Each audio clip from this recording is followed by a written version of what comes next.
yang kita temukan ya teman-teman ya, yang sudah diteliti oleh timnya Hatuntas. Jadi Hatuntas itu punya tim ya, dari semua Quran tadi yang 26 Quran, sekarang kira-kira total 37 ya. 37 versi Quran itu ternyata ditemukan perbedaan-perbedaan. Kenapa? Karena pada waktu zaman Muhammad itu atau pada waktu zaman Utsman itu nggak ada tanda bacanya. Sehingga kalau tanda Shalom Bapak Ibu dan saudara-saudara yang dikasihi Tuhan Yesus Kristus.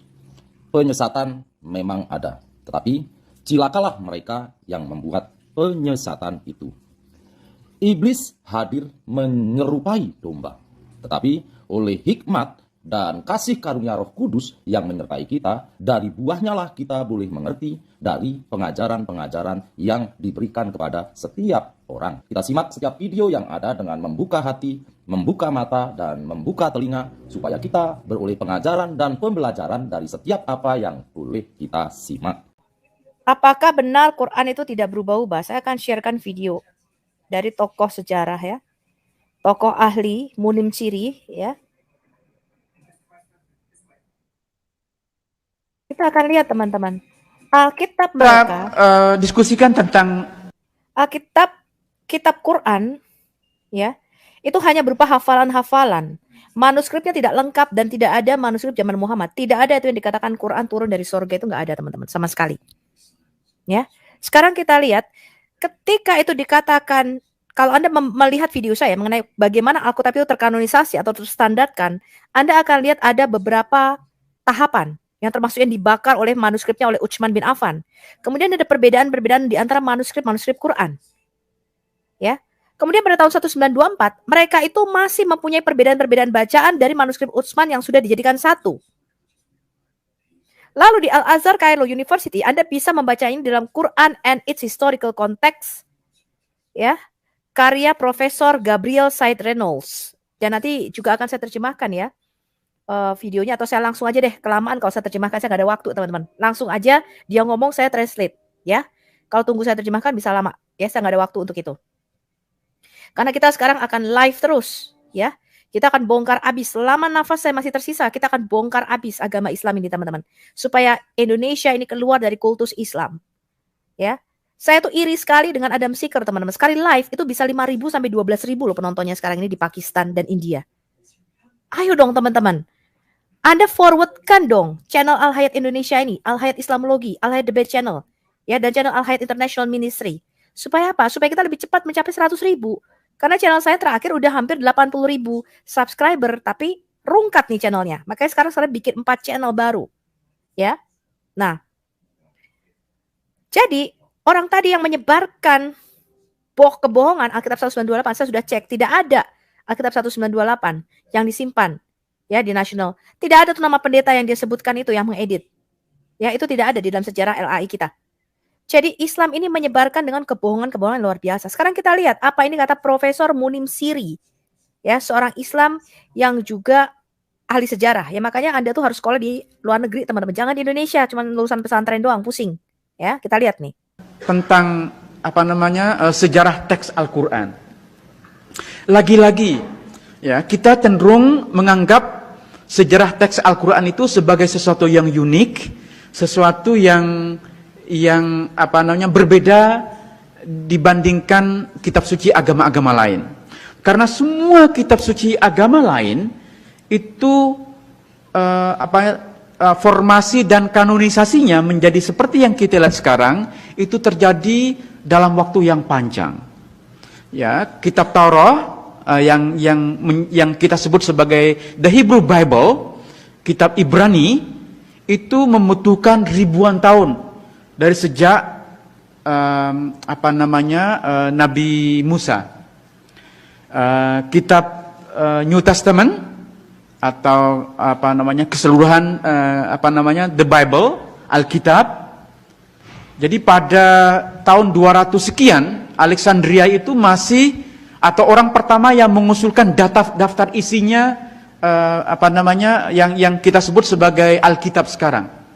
Artinya proses kanonisasi Alkitab itu membutuhkan lebih dari 200 tahun.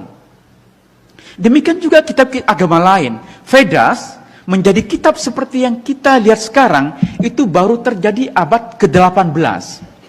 ketika Vedas, ya, kitabnya orang Hindu, itu dikumpulkan oleh Max Muller, seorang yang dikenal sebagai the fathers of religious studies. Itu menarik sekali, justru yang mengumpulkan kitabnya orang Hindu, itu orang Barat, itu penjajah, yang sekarang kita kenal sebagai kitabnya orang Hindu. Jadi semua kitab suci, ya, proses kanonisasinya menjadi kanon kitab standar itu terjadi membutuhkan ribuan, ratusan dan ribuan tahun.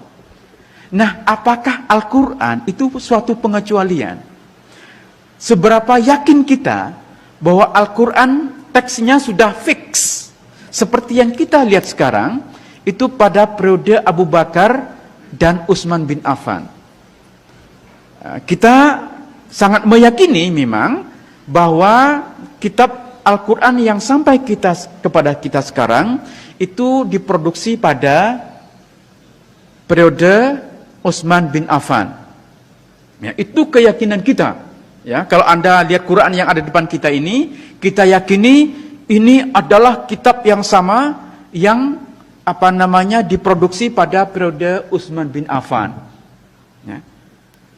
Jangan salah, kitab yang ada, Al-Quran yang ada di depan kita itu diproduksi tahun 1924 di Kairo. Ya, belakangan sekali. Jadi kitab Quran standar yang ada di mana-mana, termasuk yang di depan kita sekarang, itu adalah produk dari komite yang dibuat oleh Menteri Dalam Negeri di Mesir dan terbit pertama kali tahun 1924. Dan kenapa kemudian lahir menjadi kitab standar? Karena waktu itu, seperti halnya sekarang, Mesir itu menjadi kiblat orang-orang yang ingin mencari ilmu dari berbagai negara. Nah, para mahasiswa yang datang ke Mesir itu umumnya membawa Qur'annya sendiri-sendiri. Ada yang membawa dari Yaman, ada yang membawa dari Turki, dari Jakarta, dari Indonesia, dan dalam banyak edisi ada perbedaan-perbedaan. Ya, kan terutama di Yaman, di Maroko, mereka membaca Quran dengan cara berbeda dengan kita. Itu harus kita tahu, ya. Dan kita juga tahu bahwa minimal ada 7 bacaan Quran yang dibenarkan. Jadi ketika Al-Quran versi tertentu dari yang diterbitkan oleh satu negara berbeda, bukan salah. Karena mereka menuliskan itu sesuai dengan bacaan yang mereka ikuti. Bacaan yang umumnya diikuti oleh kita di Indonesia itu bacaan Asim. Ya. Nah, di negara-negara lain mereka menggunakan bacaan yang berbeda. Nah, ini bagi pemerintah Mesir dikhawatirkan akan membingungkan ketika mahasiswa dari berbagai negara itu membawa Qur'annya dengan versi yang berbeda-beda. Maka kemudian dibentuklah satu komite untuk menyatukan versi Al-Quran. Setelah melalui berbagai perdebatan, karena banyak yang tidak setuju, termasuk juga untuk mencetak Al-Quran, karena khawatir bahannya najis katanya. Apalagi mesinnya dibuat oleh orang kafir. Jadi banyak yang tidak setuju bahwa Al-Quran itu akan dicetak. Tetapi walaupun ada banyak penolakan, komite yang dibentuk oleh Kementerian Dalam Negeri di Mesir berhasil menerbitkan pertama kali tahun 1924. Karena sokongan rial Saudi Arabia yang luar biasa, maka kemudian dengan sponsor uang Saudi, Al-Quran yang diterbitkan tahun 24 itulah yang kemudian disebar ke seluruh dunia, termasuk yang kita miliki di Indonesia sekarang. Jadi Al-Quran standar yang kita miliki itu produk tahun 1924. Ya. Nah, oke, sudah. Tapi kan bukankah di depannya ditulis Rosem Osmani? Ya. Setiap Quran biasanya dipakai artinya Rosem Osmani. Artinya ini naskah berasal dari Utsman. Itu kan yang kita yakini. Oke, baik. Tapi apakah benar Al-Quran yang kita memang ini sensitif ya? Saya sebenarnya takut ngomong Quran itu. Iya, atau kita skip Qurannya karena ini kitab suci yang Yang paling sensitif kita omongin, ntar saya dibilang, ini kok mengkritik Al-Quran. Saya tidak mengkritik Al-Qurannya ya. Ini harus Anda pahami. Yang saya persoalkan itu adalah sejarahnya. Sejarah teks, pemahaman historis kita tentang bagaimana Al-Quran ini terbentuk. Jadi jangan salah, nanti ada yang ngutip, ini katanya orang lahir di barat, ngajar di barat mengkritik Al-Quran. Tidak benar, saya tidak mengkritik Al-Quran. Yang saya persoalkan adalah pemahaman historis kita tentang bagaimana Al-Quran sampai kepada kita sekarang. Itu yang menjadi concern saya. Ya. Jadi seperti halnya kitab-kitab suci agama lain, Al-Quran pun sebenarnya formasinya atau kanonisasinya menjadi kitab yang ada sekarang itu terjadi secara gradual. Kalau Anda baca kitab Ibnu Abi Daud Al-Sijistani yang berjudul Kitabul Masahif, ya, bahkan judulnya saja menarik, Kitabul Masahif. Artinya Masahif itu jamak dari mushaf. Artinya lebih dari satu mushaf, ada banyak mushaf. Ya.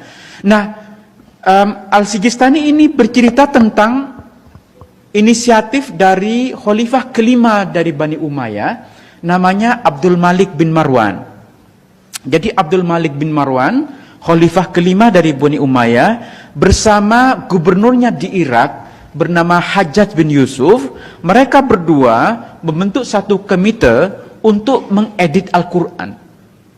Coba bayangkan, proses editing Al-Quran itu masih terjadi pada masa Abdul Malik bin Marwan.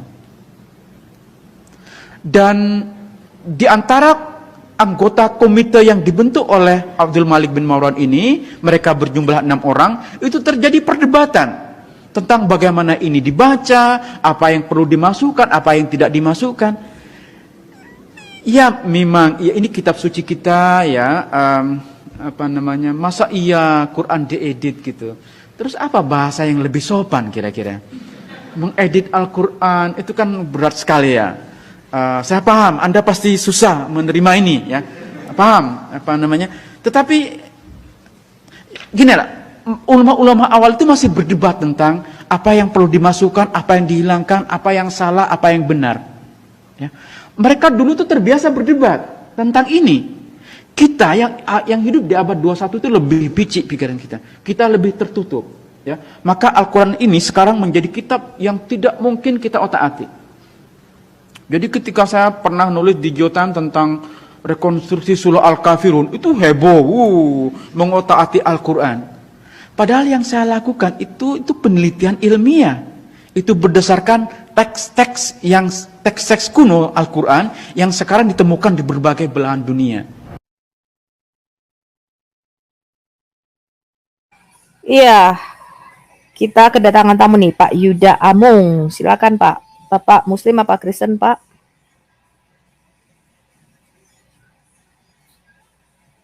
Pak Yuda Amung. Bisa dengar suara saya, Pak? Halo. Shalom Kristen, Bu. Shalom, Pak. Saya sih cuma mau berterima kasih ke Ibu Sopiatul atas kepedulian Ibu. Saya sangat mengapresiasi.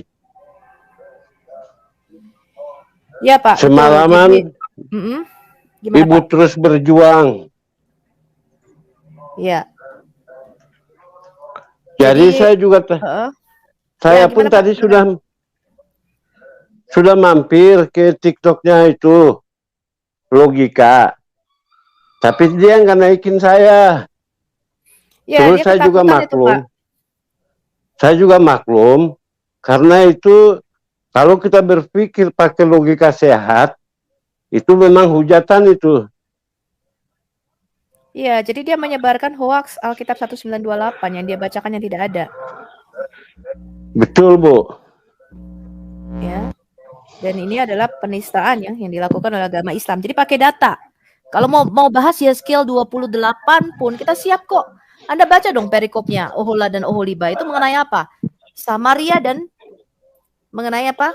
Yehuda, dua kerajaan itu yang akhirnya apa? Dikatakan di situ diserahkan kepada bangsa Asyur dan juga bangsa Babel. Kenapa? Karena penyembahan berhala di dalam Alkitab itu adalah perzinahan. Nah, ini Muslim ini nggak ngerti. Ya, padahal di situ sudah jelas-jelas, ya, dikatakan di situ. Lalu mereka mengutip Kidung Agung yang katanya kitab kuno. Anda tidak tahu Kidung Agung itu adalah kitab yang ditulis oleh Salomo, ya, dan itu menunjukkan betapa besarnya kasih Allah kepada gerejanya, kepada kita. Jadi Anda ini para Abdul, ya, Anda tuh nggak ngerti apa-apa, ya, Anda tuh nggak ngerti apa-apa. Nah, coba sekarang kita lihat ini perbedaan-perbedaan Quran. Ini lihat nih. Hatuntas dan para ahli bahasa Arab menyelidiki 26 Quran Arab yang dibeli di berbagai negara berbahasa Arab seperti Lebanon, Yaman, Yordania, Palestina, Sudan. Berdasarkan penyelidikan mereka selama 2 tahun, ditemukan 45.339 perbedaan pada 26 Quran Arab tersebut. Berikut adalah grafik perbedaannya.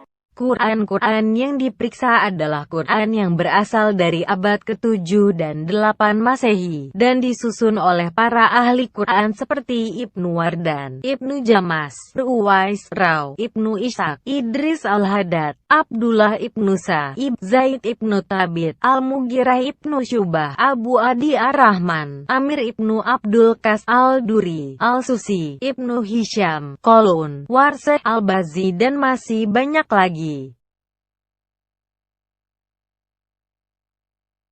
Ya, ini lihat ya, ditemukan. Berikut adalah contoh-contoh perbedaan antara. Ya, jadi kita menemukan sekarang sudah sekitar 37 Quran Arabik yang berbeda-beda. Ya, dari Yaman, dari Maroko, ya. Dan ini yang kita hitung perbedaan-perbedaannya. Ini adalah contoh variasi-variasi teks ya. Nanti kita bisa tunjukkan detailnya, tapi ini adalah sebagian besar perbedaannya ya. Ini 45.000 itu baru dari 26 Quran Arabik. Sekarang kita menemukan kira-kira 95.000 total ya, tapi kita lihat dulu videonya. Quran Hafaz dengan Quran Arab lainnya. Quran, Surah Al-Baqarah, ayat 58. Quran Hafaz menyatakan nakfiru, sedangkan Quran Qalun menyatakan yukfaru. Siapakah yang mengampuni dosa di ayat ini? Kami, Tuhan. Atau orang-orang itu diampuni gitu saja dengan sendirinya? Quran, Surah Al-Baqarah, ayat 125, Quran Hafaz menyatakan itahisu, sedangkan Quran Ibnu Amir menyatakan itahazu. Apakah mereka mengambil tempat itu sekarang, atau tempat itu sudah diambil? Kata ambillah dari Quran Hafaz menerangkan waktu sekarang. Versi Hafaz memberi perintah. Sedangkan versi Ibnu Amir menyatakan keterangan sejarah di masa lampau. Quran, Surah Al-Baqarah, ayat 184, Quran Hafaz menyatakan miski iniin, sedangkan Quran Hisham Ibnu Ammar menyatakan masakina. Bagi mereka yang tak berpuasa, apakah cukup memberi makan satu orang miskin, ataukah harus memberi makan banyak orang miskin? Quran, Surah Al-Baqarah, ayat 251, Quran Hafaz menyatakan dafu, sedangkan Quran Warsah Al-Azraq menyatakan difa'u. Apakah Allah mengusir sebagian orang atau membela sebagian orang? Apakah aksi yang Allah lakukan, mengusir, yang merupakan aksi aktif menyerang, atau membela, yang merupakan reaksi dari tindakan aktif menyerang? Ini contoh dari ribuan perbedaan-perbedaan yang kita temukan ya teman-teman ya, yang sudah diteliti oleh timnya Hatuntas. Jadi Hatuntas itu punya tim ya, dari semua Quran tadi yang 26 Quran, sekarang kira-kira total 37 ya. 37 versi Quran itu ternyata ditemukan perbedaan-perbedaan. Kenapa? Karena pada waktu zaman Muhammad itu atau pada waktu zaman Utsman itu nggak ada tanda bacanya. Sehingga kalau tanda bacanya diletakkan salah, pembacaannya berbeda. Misalnya nih, CWK. Ya, itu kan huruf mati semua. Bacanya cowek, cewek, cowok, itu kan menjadi berbeda-beda. Ya. Nah, inilah perbedaan-perbedaan yang luar biasa ya yang kita temukan ya, yang bahwa Quran itu tidak sama ya, tidak satu di seluruh dunia sama, dan 30% dari perbedaan-perbedaan ini membuat perubahan arti. Bahkan Anda bisa download sekarang ya. Anda bisa download namanya The 10 Qiraat of the Noble Quran. Ya, The 10 Qiraat of the Noble Quran. Saya tunjukkan ya. 10 Qiraat of Noble Quran. Ini karangan Fadil Sulaiman, teman-teman. Ya, Anda bisa download Qurannya ini, Bridges Translation. Nah, ini saya tunjukkan ya. Ini Anda lihat sendiri ya, ini ada di apa namanya?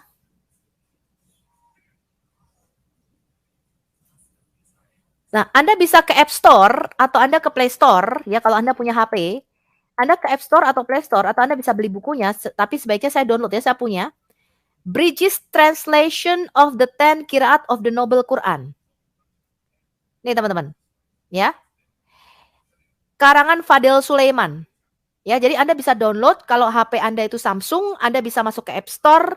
Kalau HP Anda itu iPhone, Anda bisa masuk ke apa namanya? Ke App Store ya kalau iPhone. Kalau Samsung Anda masuk ke apa namanya? Google Store ya kalau nggak salah. Nah, Anda cari download aplikasinya, ya ini aplikasinya. Aplikasinya judulnya nih, Bridges Translation of the 10 Qiraat of the Noble Quran. Di sini Anda akan melihat perbedaan-perbedaan bacaan itu. Ya, ini adalah Fadil Sulaiman ya yang mendapatkan reward sebagai pembacaan Quran versi Wars ya, bukan versi Hafs yang ada di Indonesia. Nah, Anda bisa download ya. Ini Bridges Translation of the 10 Qiraat of the Noble Quran ya. Nah, di situ sudah dikasih tanda-tanda bacanya. 30% dari perbedaan-perbedaan itu merubah arti, teman-teman. Ya. Jadi kebohongan besar itu muslim yang mengatakan itu Quran 1 tidak berubah titik komanya sampai selafaz-lafaznya itu kebohongan besar. Bahkan kalau kita lihat ada perbedaan-perbedaan mushaf, ya ada mushafnya Ibn Mas'ud, ada mushafnya Ubay bin Ka'ab. Itu berbeda-beda, jumlah suratnya pun berbeda-beda, teman-teman. Ya. Dan bacaannya beda-beda. Tadi yang disebutkan oleh Pak Munim Siri ini, ya. Kita oleh Max Muller. Apakah Al-Quran yang ada di depan kita ini diproduksi tahun 1924 di Kairo? Ya, jadi Quran yang ada sekarang ini merupakan hasil standarisasi dari apa? Dari tahun 1924 di Kairo. Pada waktu itu ada sekitar 30 versi Quran yang berbeda-beda. Dan Muhammad Al-Husaini, Al-Hajjaj Al-Husaini itu memilih satu, yaitu Quran versi bacaan Imam Hafs yang distandarkan di seluruh Kairo Mesir. Bacaan lainnya itu ditenggelamkan di Sungai Nil. Ya. Dengar itu, teman-teman. Ya. Ditenggelamkan, Bu. Ditenggelamkan. Ini saya kasih Anda bukunya. Anda bisa download bukunya. Judulnya Quran and its Historical Context. Saya kasih bukunya ya. Bentar ya, saya kasih. Bukunya Profesor Gabriel Said Reynolds, teman-teman ya. Judulnya Quran and its Historical Context. Anda bisa beli bukunya dan juga bisa download. Profesor Gabriel Said Reynolds itu merupakan apa namanya? Rekan dari Pak Munim Siri ya.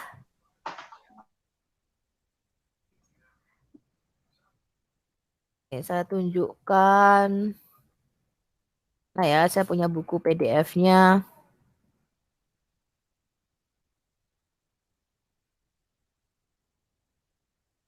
Quran and its Historical Context. Ya.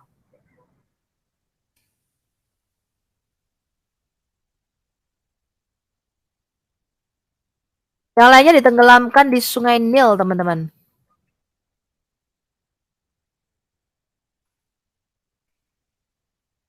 Ya, bukunya saya harus cari. Bentar ya. Nah, ini sebentar. Gabriel.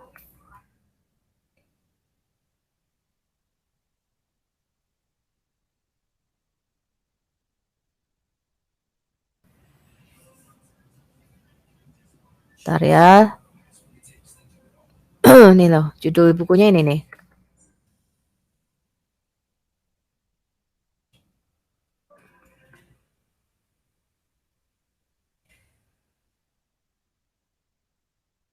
Nih ya, saya tunjukkan Anda.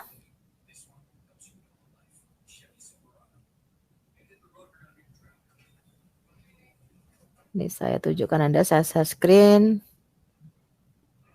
Nah, ini bukunya Anda bisa download, Anda bisa beli. The Quran in its Historical Context, ya. Ini karya Profesor Gabriel Said Reynolds. Ya, ini bukan seperti yang musim tadi sebarkan ya, hoax. Ya, ini Profesor Gabriel Said Reynolds, saya tunjukkan juga Anda YouTube-nya beliau ya. Kalau Anda bisa bahasa Inggris, Anda bisa ikuti YouTube-nya beliau. Ini terbongkar habis, teman-teman.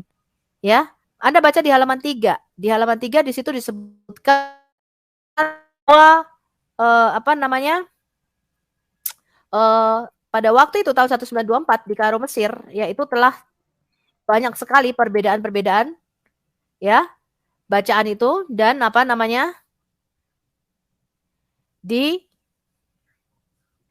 dijadikan satu, teman-teman. Ya, distandarkan pada waktu itu, distandarkan oleh Muhammad Hussein ya Al-Haddad, ya Muhammad Hussein ya Al-Haddad Al-Husaini pada waktu itu, dan dipilih bacaan versi Imam Hafs. Bacaan lainnya dibuang di Sungai Nil pada waktu itu. Kemudian tahun 1936 Quran versi Hafs ini direvisi. Tahun 1985 atas dukungan Riyadh ya dari Raja Fuad, Quran versi standar di Kairo Mesir ini disebarkan di seluruh dunia, menjadi Quran versi standar di seluruh dunia, termasuk yang ada di Indonesia. Ya, belakangan sekali. Jadi kitab Quran standar yang ada di mana-mana, termasuk yang depan kita sekarang, itu adalah produk dari komite yang dibuat oleh Menteri Dalam Negeri di Mesir dan terbit pertama kali tahun 1924. Dan kenapa kemudian lahir menjadi kitab standar? Karena waktu itu, seperti halnya sekarang, Mesir itu menjadi kiblat orang-orang yang ingin mencari ilmu dari berbagai negara. Nah, para mahasiswa yang datang ke Mesir itu umumnya membawa Qur'annya sendiri-sendiri. Ada yang membawa dari Yaman, ada yang membawa dari Turki, dari Jakarta, dari Indonesia, dan dalam banyak edisi ada perbedaan-perbedaan. Ya, kan terutama di Yaman, di Maroko, mereka membaca Quran dengan cara berbeda dengan kita. Itu harus kita tahu, ya. Dan kita juga tahu bahwa minimal ada 7 bacaan Quran yang dibenarkan. Jadi ketika Al-Quran versi tertentu yang diterbitkan oleh satu negara berbeda, bukan salah, karena mereka menuliskan itu sesuai dengan bacaan yang mereka ikuti. Bacaan yang umumnya diikuti oleh kita di Indonesia itu bacaan Asim. Ya. Nah, di negara-negara lain mereka menggunakan bacaan yang berbeda. Nah, ini bagi pemerintah Mesir dikhawatirkan akan membingungkan ketika mahasiswa dari berbagai negara itu membawa Qur'annya dengan versi yang berbeda-beda. Maka kemudian dibentuklah satu komite untuk menyatukan versi Al-Quran. Setelah melalui berbagai perdebatan, karena banyak yang tidak setuju, termasuk juga untuk mencetak Al-Quran, karena khawatir bahannya najis katanya. Apalagi mesinnya dibuat oleh orang kafir. Jadi banyak yang tidak setuju bahwa Al-Quran itu akan dicetak. Tetapi walaupun ada banyak penolakan, komite yang dibentuk oleh Kementerian Dalam Negeri di Mesir berhasil menerbitkan pertama kali tahun 1924. Karena sokongan Rial Saudi Arabia yang luar biasa, maka kemudian dengan sponsor uang Saudi, Al-Quran yang diterbitkan tahun 24 itulah yang kemudian disebar ke seluruh dunia, termasuk yang kita miliki di Indonesia sekarang. Jadi Al-Quran standar yang kita miliki itu produk tahun 1924. Menjadi standar di seluruh dunia ya, sebagian besar hampir 90% menggunakan Quran versi Hafs. Yang lainnya ada yang versi Wars, Kolon, Al-Susi, Al-Duri ya. Anda bisa beli online itu Qurannya ya. Itu baru tahun 1985 teman-teman. Ya. Jadi gak betul. Bahkan Al-Hajjaj bin Yusuf itu mengubah, tercatat di dalam tadi Musaf yang disebutkan ya, Al-Musaf oleh Ibn Daud Al-Sijistani, itu kira-kira mengubah 10 ayat di dalam Quran. Jadi dia mengedit Quran itu. Ya, Quran versi Utsman dibakar teman-teman.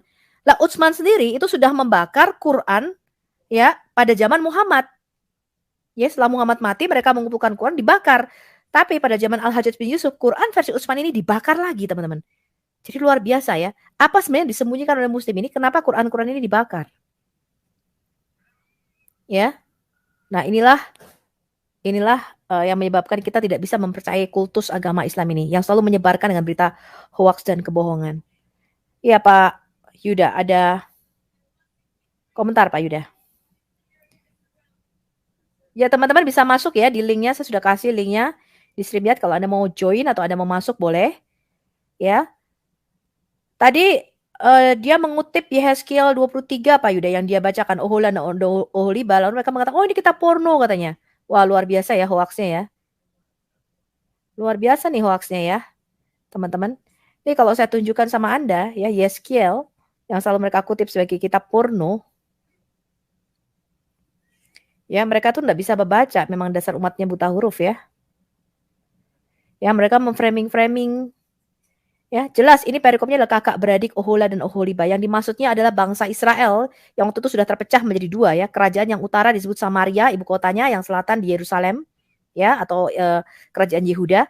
Kita lihat nih, datanglah firman Tuhan kepadaku, hai anak manusia, ada dua orang perempuan, anak dari satu ibu. Ini maksudnya perpecahan dari dua bangsa ya. Mereka bersundal di Mesir. Mereka bersundal pada masa mudanya. Di sana susunya dijamah-jamah dan dada keperawanannya dipegang-pegang. Nah, kenapa? Kan dosa menyembah ilah-ilah lain seperti yang sejak mereka lakukan di Mesir. Mereka tuh udah menyembah dewa-dewa Mesir. Salah satunya dewa Hathor yang berbentuk anak lembu emas, ya. Yang kemudian dibuat oleh bangsa Israel ketika mereka keluar dari Mesir, mereka meminta Harun untuk membuat dewa bagi mereka, ya. Nah, nama yang tertua ialah Ohola dan adiknya ialah Oholiba.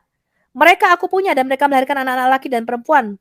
Mengenai nama mereka, Ohola adalah Samaria dan Oholiba ialah Yerusalem. Jelas ini. Dan Ohola bersinah dengan apa? Orang-orang Asyur. Makanya kerajaan utara Samaria itu dibuang, ya, dijajah oleh bangsa Asyur. Kenapa? Karena mereka bersinah, menajiskan diri dengan apa? Menyembah Yahweh dan menyembah Asyerah. Mereka menyembah dewa-dewa Asyur ini. Mereka melakukan pesundalan dengan orang Asyur ini. Akhirnya apa? Mereka benar-benar kawin campur. Ya, ia menajiskan diri dengan semua orang kepada siapa dia birahi dan dengan berhala-berhalanya. Ia tidak meninggalkan persundalannya dilakukannya sejak dari Mesir. Ya, oleh sebab itu aku menyerahkan dia dalam tangan kekasih-kekasihnya, dalam tangan orang Asyur kepada siapa dia birahi. Mereka menyingkapkan auratnya, anaknya laki-laki dan perempuan ditangkap. Artinya apa menyingkapkan auratnya ini?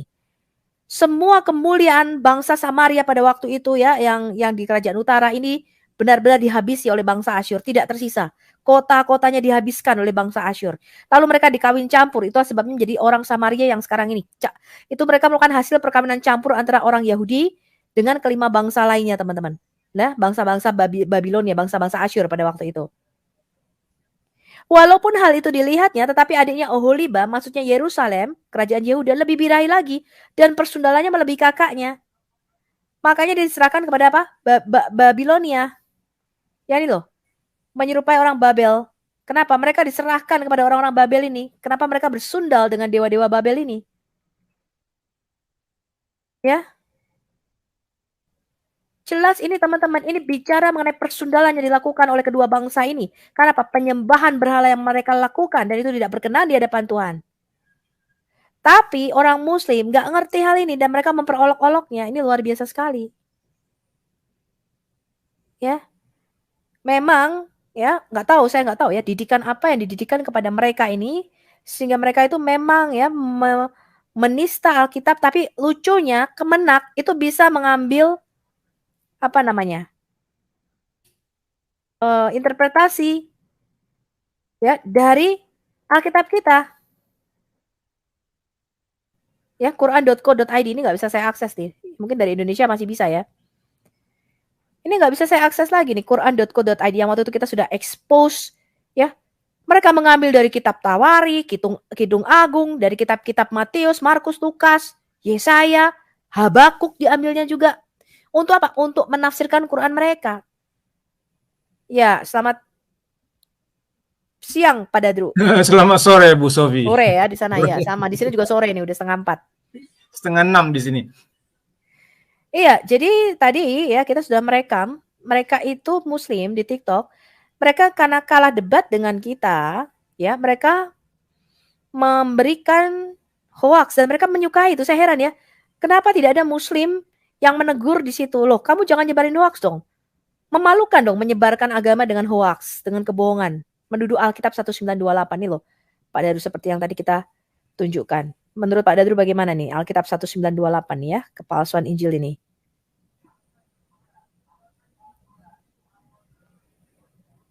Nih. Jawab Yesus, "Wahai domba-dombaku, kalian kuizinkan mengikuti caraku mencuri keledai dan memainkan jari kalian di kemaluan keledai itu." Murid-murid Yesus berkata, "Apa yang harus kami lakukan menurut cara Tuanku? Bila kami mau birahi," jawab Yesus, "salurkan saja ke keledai betina." Wah, dikurang ajar ya. Kita saja ketika membongkar Quran, kita hati-hati dari mana, apakah betul ini ada hadisnya, ada sanadnya, betul nggak? Kita sangat berhati-hati untuk itu. Ya, coba dibukakan dulu 13, Matius 13 ayat 3 sampai 5. Saya rasa ini Injil apa namanya itu, Bu? Barabas. Bukan, ini Injil 1928. Yang mereka katakan ini Alkitab 1928 nggak pernah ada, Pak. Nggak ada yang begini. Iya, LAI tidak pernah menerbitkan Alkitab tahun 1928, masalahnya itu, ya kan? Iya, Ya. jadi kalau misalnya kita lihat LAI itu kan menerjemahkan saja, kan begitu. Kita lihat saja Alkitab bahasa Inggris yang lebih tua dari Iya. kitab-kitab bahasa Indonesia. Nggak ada itu Kita buka, ayat-ayatnya. nggak ada ini. Karena Ya, LAI itu hanya menerjemahkan saja. Ya, coba saya lihat dari sarapan paginya Bu ini ya. Alkitab tahun 1928. Ya, ini luar biasa ya Muslim. Lalu kalau kita apa namanya? Kita suruh tadi dia baca, dia takut loh, Pak. Dia nggak mau baca itu. Ya, memang luar biasa ini mereka ya. Nih kita lihat ya, apa jawaban kita ya. Alkitab 1928 yang dituduhkan porno, ya. Soal Alkitab Keluaran tahun 1928. Lalu apa? Tidak ada satupun naskah bahasa Yunani yang dapat diterjemahkan seperti tuduhan di atas. Ya. Bahkan tidak ada satupun naskah terjemahan bahasa Indonesia Melayu kuno yang diterjemahkan seperti tuduhan-tuduhan tadi, teman-teman. Alkitab terjemahan bahasa Indonesia atau Melayu yang diproduksi mendekati 1928 adalah Alkitab Selebar, diproduksi oleh The British and Foreign Bible Society, London 1912, 1929, 1949. Ya, untuk Matius 20 ayat 22. Ini yang dekat nih, tahun 1929 atau 1912 ya. Enggak ada yang tahun 1928. Maka jawabnya Isa serta berkata, "Tiadakah kamu tahu apakah yang kamu pinta itu? Bolehkah kamu meminum cawan minuman yang akan kuminum kelak?" Maka katanya kepadanya, "Boleh." Enggak ada itu terjemahan itu. Ya, ini loh tahun 1912 yang lebih tua. Alkitab Melayu Baba, naskah dari Terkap di Methodist Publishing House, ya, karena British dan Foreign Bible Society 1913, Kitab Perjanjian Baru New Testament di Baba Melai, ya, first edition. Apa? Tetapi Isa jawab kata, "Kamu semua tak tahu apa kamu ada minta." Nah, ini mungkin bahasa ini ya kali ya. "Bolehkah kamu minum dari cawan yang Sakya ini nanti minum?" Dia orang kata sama saja sama dia, "Boleh." Nah, ini mungkin ini apa nih? Ini bahasa apa nih, saya nggak ngerti. Oh, ini bahasa kayak Cina ya, Melayu Baba. Ini mungkin Cina Melayu kali ya. Ya, oe orang tidak tahu apa yang kamu minta ya. Mungkin begitu kata Yesus ya. Lalu kita mundur lagi ke Alkitab terjemahan bahasa Indonesia Melayu yang lebih kuno. Alkitab Klinkert 1863. Di bawah ini ada naskah yang tersalin kepada bahasa Melayu rendah Amsterdam. Dicetak pada keempat kalinya atas Belanda, Nederland, Bijbelgenootschap, apa inilah ya, nggak tahu. Tetapi Yesus menyaut ya, tetapi Yesus menyaut dan berkata, "Kamu tidak tahu apa yang kamu minta. Apa kamu boleh minum cawan jang nanti aku minum, serta dipermandikan dengan permandian seperti aku nanti dipermandikan." Dia orang menyaut sama Tuhan, kita orang boleh. Nah, nggak ada seperti yang kalian tuduhkan. Ini Alkitab yang lebih tua nih. Ya, ini kan mengikuti perkembangan bahasa dan tulisan, betul nggak teman-teman? Revisi-revisi yang dilakukan itu mengikuti perkembangan bahasa dan tulisan. Ya, kalau sekarang nggak ada nih menyaut apa menjahut begini, nggak ada kan, menjawab. Ya, jang itu diganti dengan yang. Ya, Ini bahasa aslinya pun Textus Receptus. Ini adalah manuskrip asli kita. Kita menggunakan manuskrip Textus Receptus. Matius 20 ayat 22. Ya. Nggak ada. Menjawab Yesus, katanya, kamu tidak tahu apa yang kamu minta. Sanggupkah kalian meminum cawan penderitaan yang aku harus minum? Nggak ada ini seperti yang kalian tuduhkan. Dasar tukang bohong semua kalian. Ya. Alkitab yang lebih lama lagi, tahun 1769. Ini versi King James Bible, ini mendekati versi King James Bible ya, yang dikeluarkan kira-kira tahun 1600-an. But Jesus answered and said, you know not what you ask. Tapi Yesus menjawab dan berkata, kamu tidak tahu apa yang kamu minta. Are you able to drink of the cup that I shall drink of? Apa kamu mau meminum cawan yang akan aku minum? And to be baptized with the baptism that I'm baptized with. Dan dibaptis dengan baptisan yang akan aku jalani. They say unto him, we are able. Mereka berkata, ya kami mau. Ini kalian ini bodoh sekali ya. Nih, Alkitab tahun 1982. Ya sama semua. Ya, tuduhan ini adalah buat-buatan. Dan tadi ketika saya suruh membacakan Alkitab 1928, dia nggak mau. Ya. Kenapa? Karena dia tahu itu hoax. Saya heran loh, orang kalau bohong kenapa sih ya nggak gatelen gitu. Ya. Orang bohong itu kan pasti sangat-sangatlah gatal. Quran. Nah, ini coba nih Pak, lihat. Ini perbedaan Quran. Versi Hafs, ada versi Al-Bazi. Ini Quran ini kalian bisa beli loh teman-teman secara online. Perbedaan-perbedaan ini. Ya, ini Quran versi Hafs yang dipakai termasuk di Indonesia. Dan ini Quran versi Yakub. Ya. Ini Quran versi Kalaf. Apalagi? Banyak sekali nih. Versi Al-Asyabaniwai. Ya. Wah, ini luar biasa. Ini Quran versi Hafs dan versi Wars yang kita bandingkan. Ini perbedaan-perbedaannya luar biasa. Ini Quran versi Hafs, ini Quran versi Al-Laith Ibn Khalid. Wow. Ini bagaimana nih? Ini versi Hafs, ini versi Syubah. Berarti klaim bahwa Quran ini tidak berubah, titik komanya satu dan sama di situ itu kebohongan besar. Ya, silakan Pak Dadu, ada yang mau ditambahkan? Ya, saya rasa rahasia umum sudah Bu. Ya, cuma kalau orang yang otaknya udah apa ya, cuek, ya begitu saja mereka nggak akan percaya. Dikasih di depan matanya gini pun Bu nggak akan itu. Tapi memang mereka adalah penipu begitu. Saya kemarin diskusi dengan apa ya? Saya masuk apa ya? CF Dawa ya. Mereka malah menuduh itu bahwa Quran itu sama seperti ini. Quran itu nggak ada bedanya. Wah, preservasi Al-Quran. Begitu ceritanya mereka itu selalu mengatakan begitu. Kalau ditunjukkan dalil-dalilnya bahkan sarjana mereka sendiri begini, ya mereka tetap nggak mau percaya Bu. Gitu.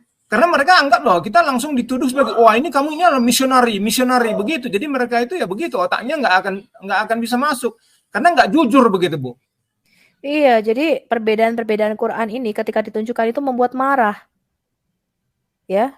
Karena apa? Mereka di brainwash dari kecil. Quran di seluruh dunia satu dan sama tidak berubah. Ya. Nah, ini loh kasihan sekali. Sekarang sudah saatnya kita membongkar Pak Dadu. Ya, sudah saatnya. Saya bangga sekali di TikTok muncul apologet ex-muslim yang luar biasa. Salah satunya adalah Joseph Michael yang kemarin bersama dengan saya di ICA ya. Itu luar biasa dan dia bisa bahasa Arab. Jadi kita tuh harus menyampaikan dengan jujur. Anda boleh memilih. Anda boleh kok memilih agama apa yang Anda imani. Tadi misalnya dengan Adi Rion itu membahas Quran surah Maryam ayat 71 seperti biasa. Wariduha itu nih masuk dan mendatangi neraka. Mereka ngeyel, hanya melewati. Kalau melewati kenapa? Ayat 72-nya dikatakan sebagian akan dibiarkan tertinggal di neraka, sebagian akan diangkat. Kenapa diangkat dari neraka? Ya karena kalian udah harus masuk neraka gitu loh, betul nggak? Benar. Saya dengarin jujur kalian itu. Saya dengarin mereka itu diskusi sambil ketawa saja. Nggak jujur kalian itu. Nggak jujur sih itu tadi, itu lawannya bicara itu nggak jujur. Iya, kita bukakan di Maryam 71. Ya silakan Pak Ronald kalau Anda mau menambahi apa coba Pak Ronald yang mau disampaikan. Bukan mau nambahin malah mau bertanya. Itu apa benar itu yang tadi yang keledai yang diambil terus memasukkan jari tangannya ke kemaluan itu benar itu? Di Alkitab ada. Ada narasi begitu tapi bukan dari kitab LAI tahun 1928. Itu sebenarnya dari mana sih, saya penasaran mereka kok bisa mengatakan Alkitab 1928 padahal nggak pernah loh diterbitkan Alkitab itu. Iya, makanya saya nggak ada Alkitab. Aduh, kalau kita lihat runutnya saja nggak akan ada begitu. Iya, Alkitab 1928 tidak pernah ada, nggak pernah diterbitkan, ya baik oleh pemerintah Belanda, 1928 ya udah nggak Belanda ya, baik diterbitkan oleh pemerintah Indonesia, nggak pernah ada, tapi Melayu apa segala macam.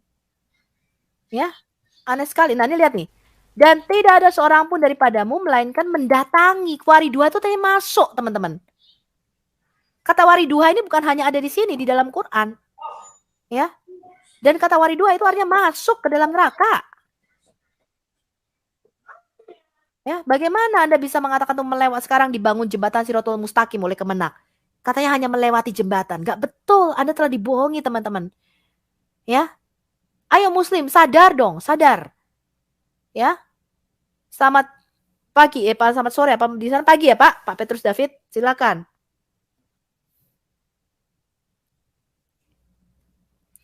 Shalom Pak Petrus. Shalom Bu, shalom. Iya, ini kita tadi lagi membahas hoax yang disebarkan oleh apologet Muslim. Jadi apologet Muslim saya heran ya, menyebarkan agama dengan gak jujur. Contohnya Nandar, yang mengatakan Yesus menikah dengan Maria Magdalena, punya anak 3, salah satunya namanya Justus. Itu kan parah sekali, betul nggak? Nggak ada narasi seperti itu. Itu gombal gambul itu, ya. Dan dia hapus videonya. Jadi mereka ini sangat-sangat tidak jujur. Ya, ayo kalau data sambil main data, ayo. Mana yang mengatakan Yesus menikah dengan Maria Magdalena? Ya. Jangan kau pakai Injil abad ke tahun 1600, Injil Barnabas. Itu nggak kepake secara cendekiawan, historis. Yesus hidup pada abad-abad pertama Masehi, tahun pertama sampai tahun 30 Masehi, dia disalibkan. Kok yang nulis kisah hidupnya tahun 1600, itu kan nggak valid sama sekali. Ya, Pak Petrus ada yang mau disampaikan, Pak? Apakah Bapak tadi mendengar dari awal atau barusan dengar? Ya, saya dengar dari awal. Maksudnya tidak awal juga sih dengar. Cuma kan saya seringkali mendengar perdebatan-perdebatan yang muncul, khususnya untuk masalah Al-Quran tidak pernah salah, tidak pernah ini. Selalu ada yang saya lihat mereka selalu coba berdalil untuk membela hal yang sebenarnya mereka sudah tahu sebenarnya. Mereka tahu bahwa itu ada perubahan, ada perbedaan, tapi mereka coba berdalil untuk mencoba untuk supaya menjaga jangan sampai mereka malu. Jangan sampai klaim-klaim yang pernah mereka sudah klaim itu kemudian terbantahkan atau akhirnya menyebabkan ketidakpercayaan bagi umat mereka yang ada di Indonesia, khususnya yang ada saat ini.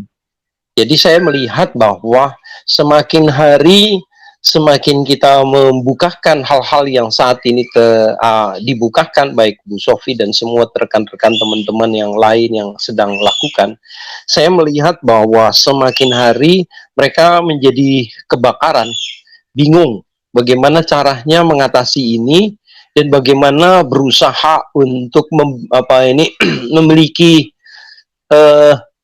dalil yang bisa menghambat apologet yang saat ini sedang terus berbicara di sini. Jadi saya melihat di sini Pak Bu. Jadi makin hari ya mereka tinggal tunggu waktu saja. Tinggal tunggu waktu. Tuhan sedang bekerja di Indonesia kok. Saya melihat Tuhan bekerja. Iya, betul. Dan sekarang ini melalui media sosial, YouTube maupun TikTok, kenapa saya hampir terus-menerus tidak berhenti ya 24 jam menayangkan di TikTok ini ya maupun di YouTube. Kenapa? Karena kita mau mempercepat ini supaya 70% Indonesia ini dimenangkan bagi kemuliaan Tuhan. Ya. Karena itu visi yang saya dapatkan. Ya. Nah, kenapa sekarang Menachem Ali, ustadz-ustadz Indonesia itu kepanasan dan kewalahan mau membungkam apologet Kristen? Ya, termasuk kemarin channel Sunnah Nabi, ya, salah satunya, ya, dan lain sebagainya. Kenapa? Karena mereka tidak bisa menjawab dalil-dalil kita. Termasuk penangkapan dari Pak Muhammad KC, dimulai dari MKC, ya. Dimulai dari penangkapan Pak Muhammad KC tentang Hajar Aswad yang waktu itu kita bukakan, ya. Mereka nggak bisa menjawab itu. Dan mereka lebih parahnya, mereka takut sekali dengan apologet Kristen yang dari luar ini. Nah, sekarang mereka sama seperti dulu ya. Christian Prince itu dibungkam di Pakistan. Pakistan tidak bisa lagi mengakses channelnya Christian Prince. Gak tahu kalau mereka pakai VPN ya. Tapi dari seorang Christian Prince itu menghasilkan banyak sekali pemurtatan apologet Pakistan dan India. Salah satunya adalah Adam Seeker. Dan sekarang Adam Seeker sekali live dalam bahasa Urdu, ya, itu sekitar 5.000 kemarin minimum, maksimal tuh bisa sampai 12.000 loh Pak Dadru. 12.000 Muslim. Saya sering masuk, cuma nggak ngerti. Ya benar Ibu. Iya. Ya. Dan dari satu orang Adam Seeker, dia menghasilkan banyak lagi murtadin yang memang tidak bisa menampakkan wajahnya karena mereka memang masih di Pakistan maupun di India. Tapi pergerakan ini luar biasa. Anda tahu hampir berapa persen ini? 50.000 gereja di mana? Iran ditutup, teman-teman. Ini ya, kalau Anda lihat ya. Nih, saya bisa bacakan ya, 50.000 gereja Iran ditutup. Dan ini menggelisahkan masjid. Masjid ya. Anti hijab. Ya, mereka sudah mau muntah-muntah ini, teman-teman. Dengan apa? Dengan Iran sudah muak ya dengan ajaran Islam ini. Ya, Iran yang dulunya liberal, ya, setelah kekuasaan Islam di sana dijadikan apa? Dijadikan berpakaian hitam semua, ya, dan mereka sudah muak dengan syariat-syariat Islam yang luar biasa, ya. Nah, sebentar lagi saya rasa kemungkinan adalah Mesir ya, kalau kita lihat luar biasa Mesir ya.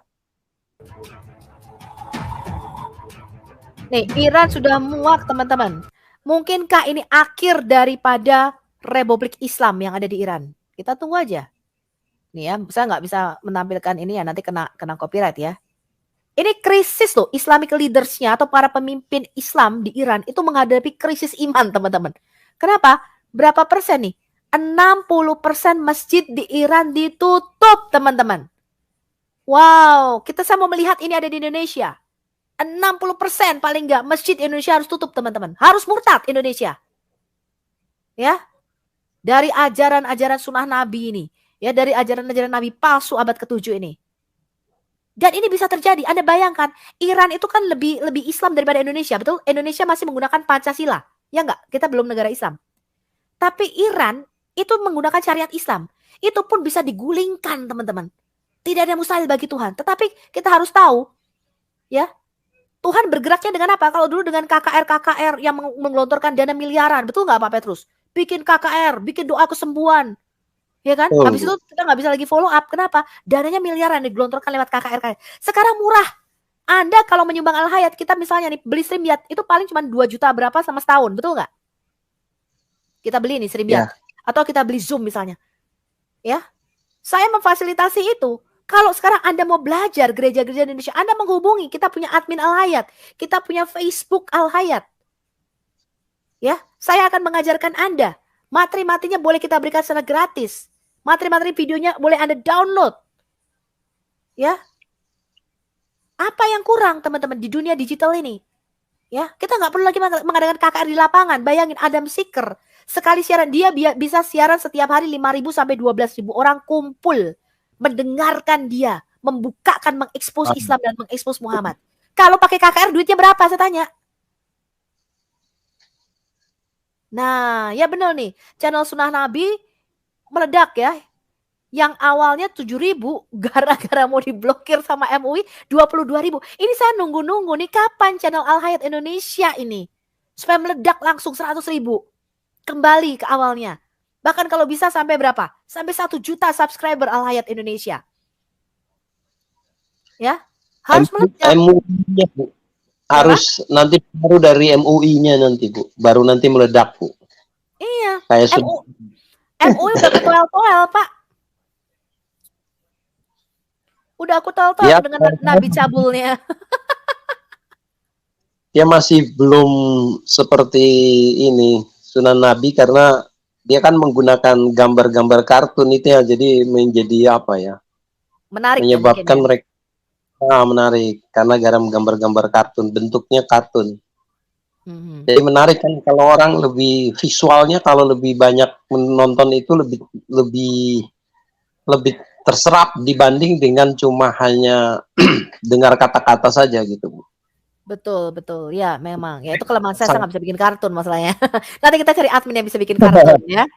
Ya, Iya, saya memang mencari kata betul, saya lagi mencari admin yang kita bisa tempatkan di sini di Amerika supaya apa? Kita bisa 24 hours. Jadi untuk mengelola Facebooknya Al Hayat, untuk mengelola Instagram kita belum punya ya, hanya Facebook dengan saya nggak tahu Telegramnya masih jalan apa enggak. Ya nanti saya tanya Bu Yulia.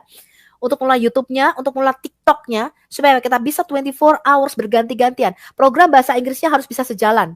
Karena bahasa Inggrisnya nggak bisa siaran double. Tapi kalau kita nanti bisa beli 2 komputer, kita bisa siaran satunya untuk Inggris, ya. Mungkin saya akan siaran rutin dengan Ahmed X Muslim, ya, dengan Brother Hussein. Kita punya apologet itu in English dan juga saya bisa translate in Indonesia dan juga kita bisa program Indonesianya akan terus jalan di 4 channel ini. Jadi 4 channelnya akan kita maksimalkan. Ya, sayangnya sekarang kemampuan terbatas. Kenapa? Saya masih sendiri, ya kan? Jadi nggak mungkin saya melakukan ini, apa saya nggak tidur, apa saya nggak ngerjain yang lain, kan nggak mungkin. Ya, apa saya jadi nggak baca Alkitab, ya kan? Nah, kenapa? Karena saya live di TikTok, live-nya biar terus, tapi saya ngerjain yang lain gitu loh. Ya, kenapa teman-teman? Dan saya melihat ya perkembangan apologet ini luar biasa ya, teman-teman. Jangan meremehkan. Bayangin dari apologet inilah, dari YouTube Christian Prince, Adam Seeker, dan semua apologet Kristen, kita bisa mengubahkan wajah satu negara loh, bayangin. 60% masjidnya ditutup. Anda rindu nggak 60% masjid di Indonesia ditutup? Wow, ya? Itu luar biasa. Sekali. Ya, kita harus mempushback. Kita harus terus mempushback. Itu artinya kita mendorong keluar kerajaan kegelapan ini yang disebarkan oleh deception atau penipuan agama Islam ini. Ya, sudah cukup lama Indonesia ingin melihat ini, teman-teman. Sudah cukup lama Indonesia ingin melihat supaya agama Islam ini keluar. Ya, sekarang total mungkin kita hampir 30% di Indonesia bersama dengan underground. Ya, ada banyak yang mereka belum bisa mengubah KTP-nya. Kalau di atas kertas itu 80% muslimnya, tapi di underground jauh lebih banyak. Ya, jauh lebih banyak, teman-teman. Percayalah sama saya. Ya, jadi kemungkinan 70% Indonesia menangkan itu tidak mustahil. Ya. Bahkan juga mungkin bukan ini aja, bukan pindah ke Kristen, tapi banyak yang jadi ateis kan. Ya. Yang sudah mau lagi peduli dengan agama Islam. Jadi sekarang itu kemarin tadi malam kan saya yang mengikuti masalah pemilihan wakil presiden dan dari Anies Baswedan dengan memilih si ketua partai PKB dan sebagainya. Terus bahkan NU juga mereka berkata bahwa kita tidak bisa menggerakkan semua orang NU. Karena masing-masing orang NU itu ada masing-masing mereka punya tidak terikat di dalamnya, mereka bisa melakukan sendiri. Jadi mereka tidak yakin bahwa bisa memberikan dukungan secara 100%. Jadi saya melihat bahwa dari hal-hal seperti ini kondisi Muslim di Indonesia akan terpecah-pecah dalam pemilihan presiden ke depan ini. Dan mereka lagi bingung. Nah, inilah kesempatan kita dalam waktu yang tidak terlalu lama ini terus mencari jiwa sebanyak-banyaknya sehingga Indonesia bisa mengalami sebuah transformasi pemulihan yang luar biasa di Indonesia, Bu. Iya, dan ini harapan. Betul, saya melihat TikTok ini sangat efektif. Bayangin setiap hari kita berdiskusi dengan Muslim, yang mereka tuh nggak tahu apa-apa loh, Pak. Mereka baru tahu, saya baru tahu kalau Al-Quran sendiri. Selama ini kan mereka kan apa? Hanya menghafalkan bahasa Arab. Ya, memang sakit, saya tahu. Ya, sakit ketika agama kepercayaan Anda itu dibukakan dan diekspos. Nabimu, ya, akhlaknya saya nggak bisa ngomong lah, saya sendiri jijik gitu loh. Ya, akhlaknya tuh luar biasa. Bahkan bukan hanya sebagai nabi, sebagai manusia saja saya tidak mau bertetangga dengan dia. Ya. Betul, Bu. Nggak usah lah Muhammad itu jadi nabi. Ya, hanya untuk menjadi orang biasa aja moralnya rendah sekali. Ya, gimana Pak? Bu, orangnya rendah, moralnya serendah itu, tapi lucunya mereka masih berani mempercayai dia gitu loh. Itu yang saya tidak habis pikir. Kenapa sih orang-orang ini? Kalau saya ya, jujur kalau saya lihat seorang pendeta aja gitu, mau apa? Jangankan dia melakukan lebih keji daripada Muhammad, melakukan satu tindakan yang lewat sesuatu yang bertentangan dengan firman Tuhan, kita langsung tinggalkan orang seperti itu, bahkan langsung kita bans dia untuk tidak terlibat di dalam kegiatan pelayanan lagi. Ini orang ini sudah terlihat sangat jelek sekali, tapi masih tetap disanjung-sanjung, dipuji-puji, dihormati. Tahu-tahu berkelakuannya mungkin masih lebih baik, istilah saya masih lebih baik ustadznya daripada dia. Iya betul. Jadi kita tidak menganggap ya apa kok pendeta. Banyak mereka menuduh apa? Apakah gereja merestui LGBTQ? Oh tidak. LGBTQ itu bukanlah agenda gereja. Ya walaupun Tuh. kita sekarang kenapa?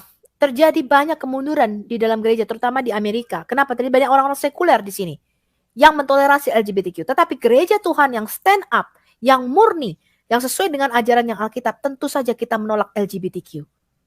Ya. Jadi Anda jangan mengkaitkan hal itu. Ya. Nah, ini juga luar biasa ya, tapi saya rindu sekali ya, sama seperti yang di Iran, kita berdoa ya Tuhan, tolong tutup Tuhan, paling nggak 70% Tuhan, 70% masjid di Indonesia ditutup. Ini nggak ada yang mustahil loh, 50.000 dari 75.000 masjid di Iran sekarang sudah tutup teman-teman. Luar biasa, terjadi hal yang luar biasa. Ya, dan sekarang saya rasa di Eropa terjadi pergolakan untuk menolak agama Islam. Ya. Tapi karena saya tidak di Eropa, ya jadi kita serahkan saja ya, kita terus berdoa.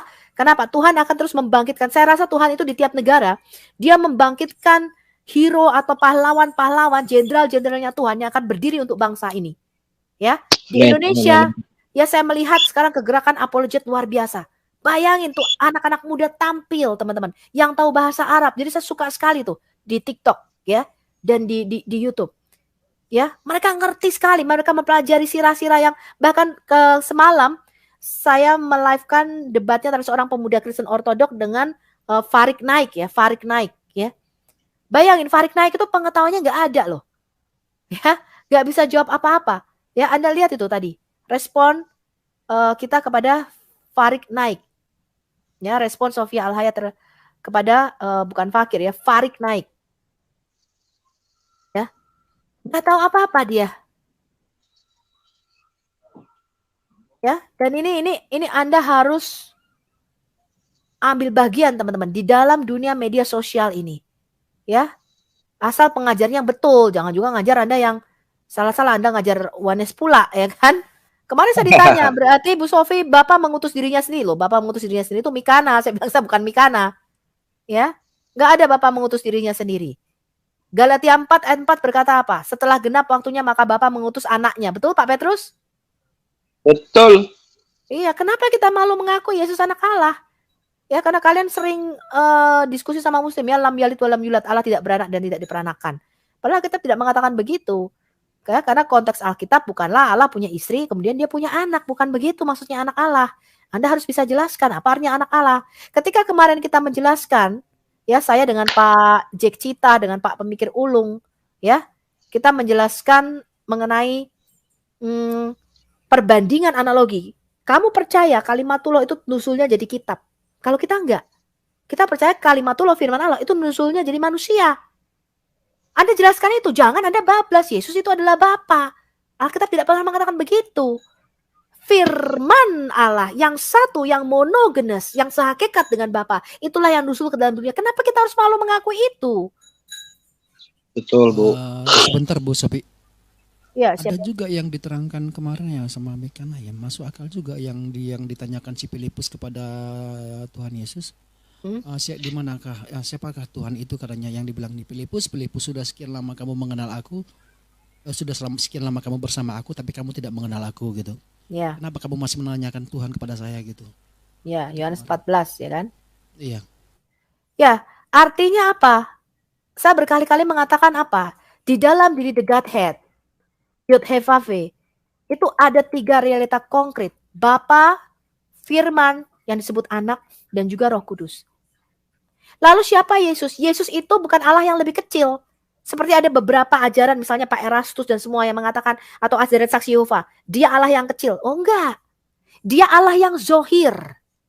Kolose 1 ayat 15 dan 16 mengatakan apa? Yesus Kristus Tuhan kita adalah the visible image of the invisible God. Betul Pak Dadru? Gambar wujud Allah yang kelihatan dari Allah yang gak kelihatan. Betul nggak Pak Dadru bahasa Inggrisnya? Ya benar Bu. Artinya apa? Nggak ada di dalam diri Bapa itu firman dan roh itu bukan Allah-Allah kecil. Mereka setara. Firman itu adalah Allah, bukan Allah kecil, bukan seorang Allah kecil. Melainkan Allah yang zohir. Jadi kemarin bagus sekali yang dijelaskan oleh Pastor Cipto. Bapa itu tidak punya wujud, teman-teman. Bapa adalah roh. Itu artinya dia tidak mempunyai tubuh fisik. Dan dia tidak bisa ditangkap dengan panca indera kita karena dia metafisika, artinya dia roh. Lalu Allah yang menghampiri panca indera kita ini, itu adalah Sang Firman. Makanya di dalam teologi Yahudi, di dalam perjanjian lama, ya Pak Dadur ini kan juga belajar nih, teologi Yahudi. Allah yang di surga yang gak kelihatan itu mereka menyebutnya Bapa. Allah yang ada di taman di Eden, yang bersama para nabi, yang duduk makan bersama Abraham, bergumul dengan Yakub, itu adalah Sang Firman, betul nggak? Benar. Yang berteofani, Iya. Allah yang zohir. Jadi kalau ditanya siapa Yesus, Yesus adalah Allah yang kelihatan dari Allah yang gak kelihatan, bukan Allah kecil. Oke, berarti Yesus juga dikatakan Allah gitu? Oh iya dong. Iya Bisa dong. tunjukin sama kamu ya. Ya, aku Bukan, Yesus belajar bukan juga sih. Bapa. Bisa saya tunjukin kamu Targum Neofiti. Saya tunjukin kamu ya. Oke. Kalau Ini Roland ini apa namanya? Kristen apa Muslim atau apa nih? Muslim ya kamu ya? ya baca aja, Thomas saja mengakui bahwa ya Allah ya Tuhanku.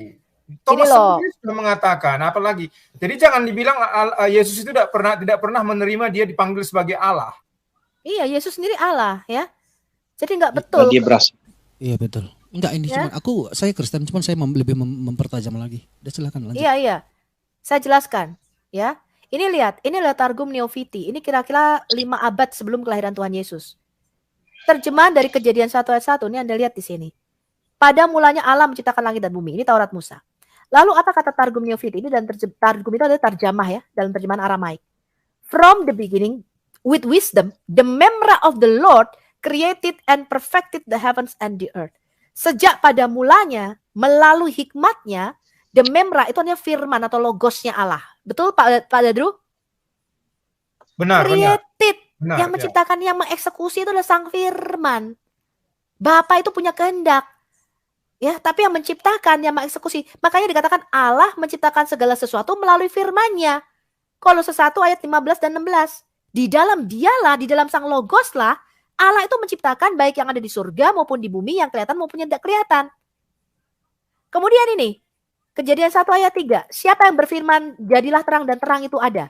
Sang Firman, memra. And the memra of the Lord said. Dan Sang Firman itu berfirman, let there be light. Dan jadilah terang, dan terang itu ada according to the decree of his memra. Menurut keputusan Sang Firman. Jadi yang menciptakannya adalah Sang Firman. Makanya Yohanes mengatakan apa? Pada mulanya adalah Sang Memra. Pada mulanya adalah Logos. Dan kemarin pertanyaannya Pak Ahlul Kitab di TikTok, bagus kalau Anda mengikuti perdebatan yang saya live-kan terus-menerus ya, hampir 24 jam. Dia bertanya begini, kalau Allah itu hidup dan maha hidup, maka dafar atau memra atau logos atau firman yang keluar, kenapa jadi benda mati, jadi buku? Harusnya logikanya, kalau Allah kita itu hidup, di dalam dia tidak ada kematian. Maka firman atau dafar memra ini yang keluar juga pasti adalah sesuatu yang hidup. Makanya dikatakan sama seperti Bapa mempunyai hidup di dalam dirinya sendiri, maka demikian juga Sang Anak atau firman mempunyai hidup di dalam dirinya sendiri, betul nggak? Jadi kita percaya bahwa firman Allah yang dipercaya orang Kristen itu bukan Alkitab ya teman-teman. Alkitab itu kesaksian para nabi dan para rasul yang ditulis.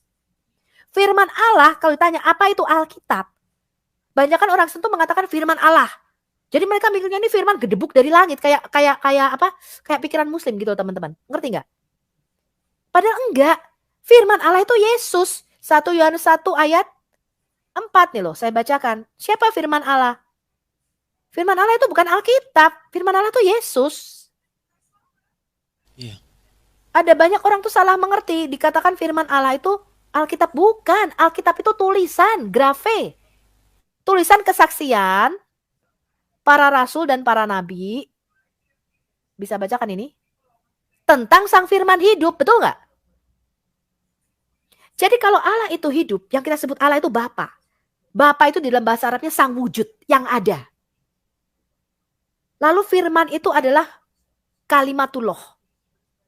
Ya. Lalu roh itu adalah hayatnya. Roh Allah itu adalah hayat hidup ilahi. Ya.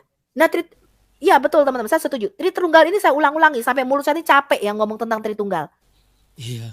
Ya. Jangan jelasin. Pemahamannya masuk, Bu. Hah? Benar luar biasa pemahamannya masuk, tapi teman kita yang Wanes juga pintar juga. Ngomongnya masuk akal juga sih gitu. Ya, ngomong apa mereka?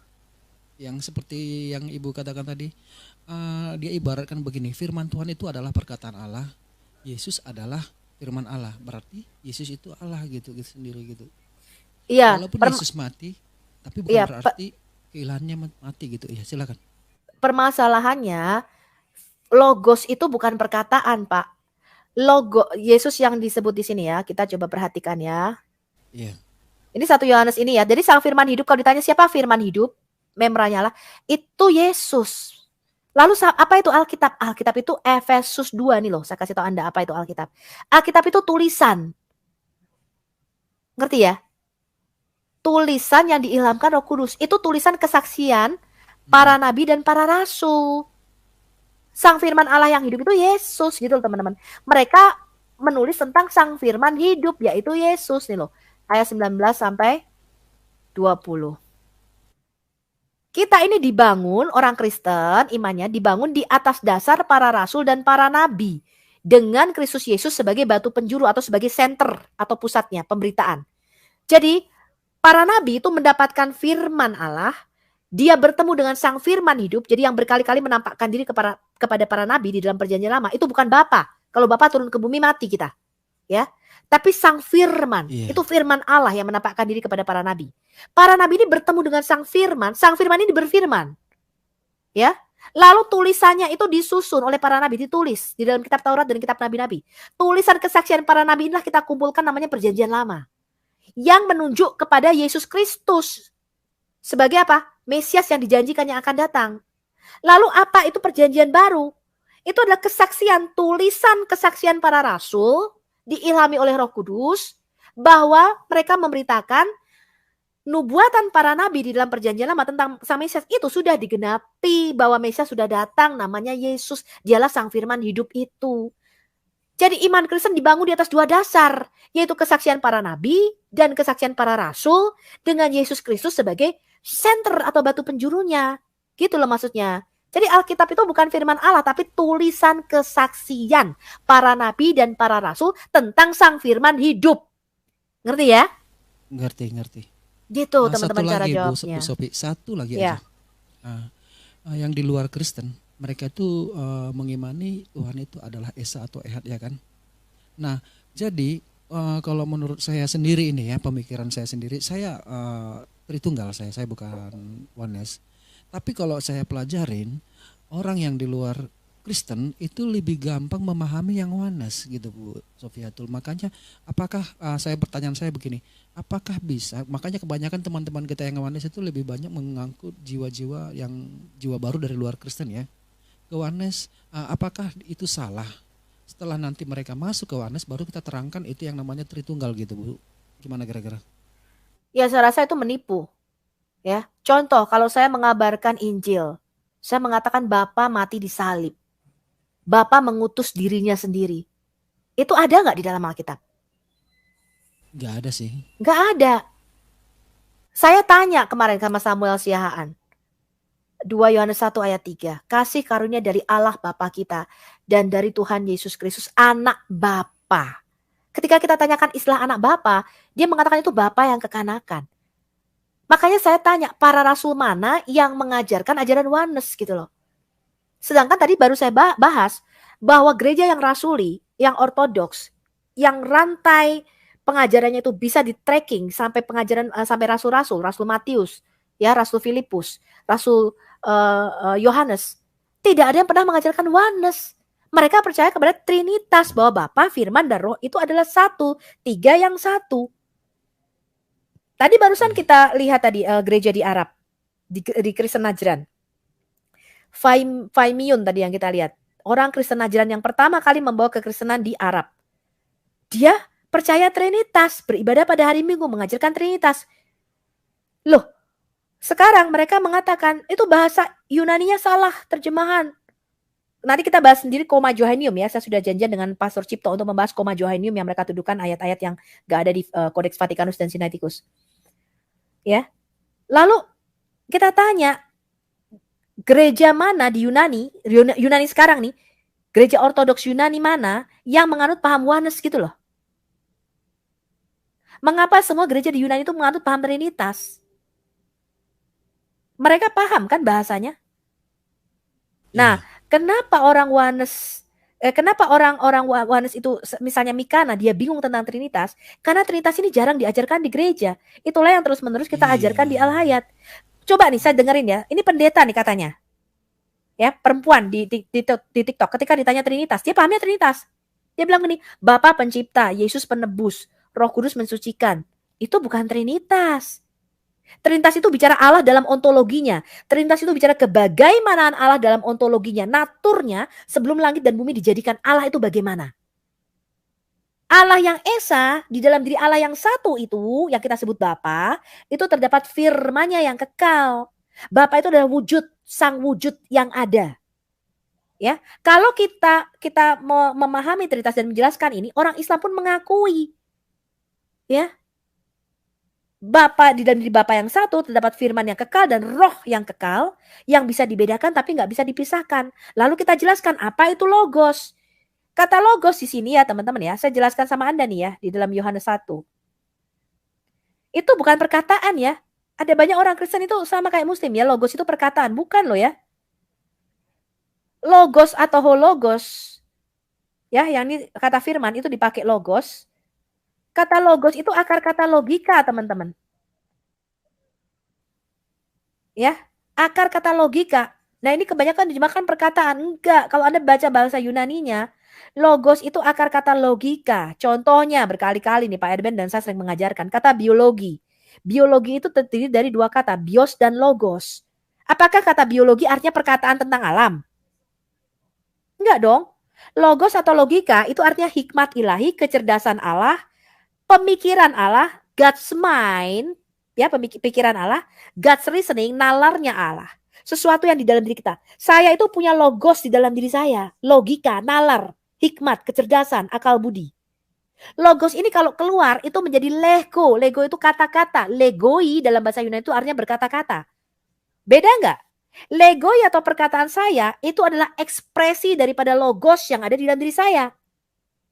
Antara logos dengan kata-kata ini berbeda. Anda bisa melihat logos saya dari lego saya, dari perkataan saya. Betul. Tetapi logos dan lego ini berbeda. Jadi kalau Allah berfirman, itu yang keluar bukan Yesus, bukan. Bukan benda mati. Karena Allah itu hidup, maka firman-Nya juga hidup. Maka firman itu ketika nusul ke dunia, nggak jadi kitab, nggak jadi benda mati. Gitu loh teman-teman. Anda harus jelaskan ini ke Muslim. Ya nggak? Ya, jadi sang logos itu siapa? Yesus, bukan Alkitab. Alkitab itu grafe atau tulisan. Jadi kita tidak mengatakan Alkitab ini kodim sifatnya atau kekal. Alkitab itu dibuat Musa kok baru pada tahun 1400-an sebelum Masehi. Itu kan tulisan manusia. Nah ini loh yang harus diajarkan. Lalu siapa firman? Lah firman itu Yesus, firman yang hidup. Makanya kemarin Pak Ahli Kitab mengatakan, kalau saya bisa berkomunikasi dengan sang firman hidup, yaitu Tuhan Yesus. Karena Allah itu hidup, maka firman-Nya juga hidup. Dan saya bisa ngomong-ngomong langsung dengan sang firman. Lah kalau kamu kan tidak bisa ngomong-ngomong sama Quran. Quran itu benda mati. Tapi bagaimana sesuatu dari Allah ini yang hidup, kok yang keluar jadi buku, jadi benda mati gitu loh. Ngerti nggak? Iya, ngerti Bu. Jadi tadi saya dengarkan itu waktu si Adi Rion ya bicara mengenai buku tadi itu ya. Itu saya rasa mereka bingung. Karena apa? Karena mereka bilang itu bagaimana kamu bicara dengan Alkitab kan begitu. Nah bukan, karena Alkitab itu sebetulnya hanya sebuah biografi. Ada biografi, bio itu hidup dan grafi itu tulisan. Tulisan tentang seseorang yang hidup, kan begitu. Jadi misalnya ada biografi presiden. Nah, Alkitab itu adalah biografi dari sang pencipta. Siapa? Firman Allah. Siapa itu firman Allah? Sang logos itu. Jadi kalau dikatakan biografi sang logos, nah itulah yang ditulis. Betul. Apakah kita bisa berbicara dengan biografi? Mana kita bisa bicara dengan buku? kan begitu. Iya. Tapi yang Kita- bio ini, yang hidup ini yang kita bicarakan, makanya ada biografi. Nah, dia inilah sumbernya, kan begitu. Jadi Betul. kadang-kadang memang orang Muslim ini nggak sampai pikirannya apa yang kita maksudkan dengan firman. Karena bagi mereka itu memang firman itu hanya perkataan-perkataan kun fayakun, begitu. Iya, hanya perkataan yang mati, ya, berupa huruf-huruf. Padahal Yesus berkata, akulah Alfa dan Omega. Artinya dia hidup. Firman itu hidup. Firman itu menciptakan, teman-teman. Di dalam firman lah, melalui sang firman lah, Allah itu menciptakan alam semesta. Baik segala sesuatu yang di surga maupun di bumi. Ya, saya baru juga menyadari, betul ya, Allah itu hidup. Berarti firmannya juga hidup. Makanya dikatakan sama seperti Bapa mempunyai hidup di dalam dirinya sendiri. Sang firman itu juga hidup, teman-teman. Dia realitas konkret. Dan ketika dia nusul ke dunia, nggak mungkin jadi kitab. Masa jadi benda mati? Pasti jadi sesuatu yang hidup. Dan akhirnya apa? Dia tidak tetap diam dalam kematian. Dia bangkit pada hari yang ketiga. Itulah sang firman hidup yang kita beritakan. Nah, Alkitab itu biografi, betul. Makanya disebut oleh gereja mula-mula, Matius, Markus, Lukas, Yohanes, itu sebagai memoir para rasul. Yaitu kitab ingat-ingatan para rasul tentang kehidupan dan perkataan sang Mesias. Gitu loh teman-teman. Ya. Jadi itu hanya tulisan manusia, kesaksian. Ini loh, aku udah berjumpa dengan sang firman hidup. Itu loh maksudnya. Jadi orang Kristen harus bisa dilatih ya, mulai sekarang berapologet. Anak-anak kecil harus mulai dilatih. Kalau tanya, kamu menyembah manusia kok dijadikan Tuhan? Kita bisa menjawab, oh maaf, manusia sampai lebaran monyet gak bisa jadi Allah. Tetapi Allah bisa menjadi manusia. Itulah yang kami imani. Allah memang bukan manusia yang berdusta. Kan dikatakan di situ di Bilangan 23. Mereka selalu mengutip itu. Orang Kristen juga tahu Allah itu bukan manusia. Tapi Allah bisa menjadi manusia. Gitu loh teman-teman. Anak-anak harus dilatih ya menjelaskan Trinitas. Kan gampang. Ya. Kami nggak bicara Allah itu ada berapa. Kami bicara Allah itu bagaimana. Oh sorry Bu. Kalau Ibu mengatakan Allah menjadi manusia, itu bukannya lari ke Yohanes lagi Bu? Enggak dong.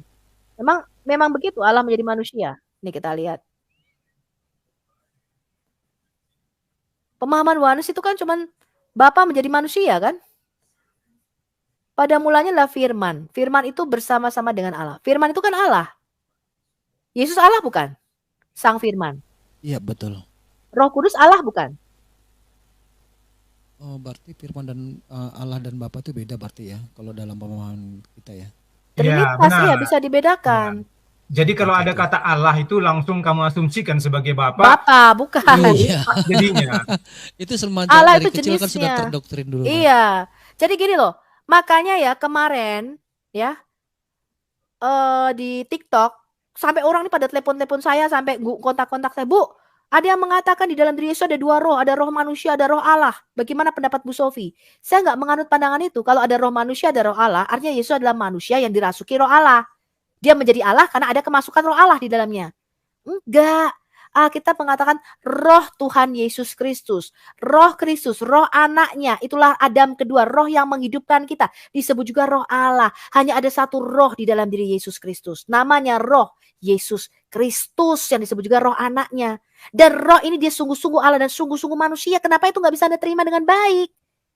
Dan pada waktu dia berjalan di dalam kemanusiaannya di bumi, dia dipenuhi lagi oleh Roh Kudus. Betul gak Pak Dadru?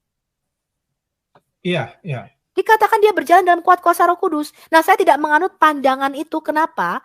Karena ada beberapa pendeta yang mengajarkan dia tuh Allah karena ada roh Allah di dalamnya. Enggak. Dia emang udah Allah dari sononya karena asal usulnya sang firman gitu loh teman-teman. Jadi kata Allah itu bukan diasosiasikan dengan Bapa. Di dalam Alkitab kita malaikat itu disebut Allah jenisnya. Setan-setan itu disebut Allah jenisnya. Makanya Anda harus belajar di Al-Hayat supaya Anda ngerti apa itu Allah. Nah, orang Kristen begitu mendengar kata Allah atau kata Tuhan, itu langsung pikirannya tuh pencipta, maha kuasa. Enggak, Allah tuh jenis makhluknya, kodratnya. Ya. Nah, Yesus adalah satu-satunya yang punya duinatur, dua kodrat Allah sekaligus manusia. Nah, saya tidak setuju itu. Kenapa? Karena ada yang mengajarkan dia kadang-kadang Allah, kadang-kadang manusia. Dia jadi on off ketika di bumi ini. Enggak, karena dalam pikiran Anda kalau bicara Allah itu mesti Bapa. Enggak ya, Allah itu jenisnya, kodratnya, ngerti nggak? Naturnya gitu loh teman-teman. Yesus itu punya dua kodrat, Allah dan manusia. Dia punya gelar Tuhan. Tuhan itu gelar, jabatan. Gelarnya Kyrios di atas Kyrion. Tuhan di atas segala Tuhan. Itu gelarnya. Raja di atas segala raja itu gelar. Mesias itu gelar. Ketuhanannya itu berkaitan dengan kemesiasannya. Gelarnya sebagai Tuhan. Tapi kodratnya itu adalah Allah dan manusia. Ini Anda harus bisa bedakan. Orang Kristen itu, kenapa saya mengajarkan berkali-kali? Karena begitu mendengar kata Allah tuh dia pikirannya Bapa. Begitu mendengar kata Yod-Heh-Vav-He, Yahweh, langsung Bapa loh. Padahal Yod-Heh-Vav-He itu ada 3 pribadi, 3 realita konkret. Saya bisa tunjukkan itu. Ya. Gitu. Jadi Yesus itu Allah bukan karena dia kemasukan roh Allah ya. Memang dia sudah Allah karena asal usulnya Sang Firman. Di dalam naturnya, di dalam sel-sel DNA-nya, tubuhnya, itu dia Allah dan manusia. Makanya disebut manusia ilahi. Yesus itu di dalam Alkitab disebut manusia Allah, teman-teman. Yaitu Allah yang menampakkan diri dan rupa manusia. Anda jangan bedah lagi. Anda jangan taruh lagi Yesus di bawah mikroskop. Kita bedah lagi yuk. Yesus ini terdiri dari apa aja. Punya roh manusia enggak? Punya roh Allah enggak? Loh, kealahan Yesus bukan karena dia ada dimasuki roh Allah. Bukan loh ya. Kalau karena seperti itu, maka saya ada roh manusia. Ketika saya dipenuhi roh kudus, saya dimasuki roh Allah. Berarti saya jadi Allah. Hah? Enggak. Kita mengambil bagian kodrat ilahi nanti. Dikatakan di dalam Pak Paulus mengatakan, kita mengambil bagian kodrat ilahi. Ya, kita tidak akan mati untuk selama-lamanya. Ya, kita akan mempunyai hidup yang kekal. Kita mengambil bagian kodrat ilahi. Tapi kodrat keilahian kita itu berbeda dengan Yesus yang adalah memang Allah naturnya. Anda jangan lupa, Yesus menjadi manusia, Bu. Betul. Sungguh-sungguh manusia, 1000% manusia. Tapi jangan lupa loh, asal-usul Yesus bukan sama kayak Anda dan saya. Betul nggak? Anda nggak boleh lupakan itu, bahwa dia tuh sungguh-sungguh Allah, teman-teman. Dia pencipta kita. Nah, orang Trinitas mempertahankan hal ini. Ketika kita mempertahankan kemanusiaan Yesus, kita tidak boleh meninggalkan keilahiannya. Ketika kita berbicara keilahian Yesus sebagai pencipta, kita nggak boleh meninggalkan kemanusiaannya. Ya, kita berdiri di paham itu. Dan itu dasarnya sangat kuat. Saya tunjukkan di ayat-ayat di dalam Alkitab kita. Ya, ingat, Yesus itu Allah dan manusia. Bukan sekedar manusia saja. Ya, jadi sekalipun dia dijadikan sama dengan kita, ya, tetap dia punya satu kodrat lagi, yaitu Allah. Ya, Anda tidak bisa lawan itu. Anda dan saya ini tercipta dari hubungan biologis laki-laki dan perempuan. Tuhan Yesus tidak. Anda harus memahami itu. Kemanusiaan Yesus, ya, tetap berbeda dari kita karena dia adalah Allah, firman Allah, asal usulnya firman. Anda sama saya asal usulnya sperma, debu tanah. Makanya dikatakan Adam, manusia yang pertama, menjadi makhluk yang hidup. Kita ini menjadi makhluk yang hidup. Tapi Adam yang kedua, Yesus, itu menjadi roh yang menghidupkan. Jadi roh Yesus itu menghidupkan kita. Bukan dua roh. Ya, dia memang sudah Allah dari sononya. Naturnya itu ada, DNA-nya itu Allah. Ya, Allah itu kodrat. Bukan dia dimasuk terus, dia seperti avatar. Bapa masuk ke dalam diri manusia Yesus. Oh, parah lagi nih, betul nggak? Itu parah lagi tuh. Kalau Bapak menggerakkan Yesus, Yesus jadi boneka. Tidak. Ya, nggak seperti itu. Ya. Nah, ada lagi nggak yang mau ditanyakan? Saya rasa Anda harus sebenarnya udah jelas ya. Silakan, Terakhir, Pak. Ibu. Terakhir yang tadi saya belum dengar.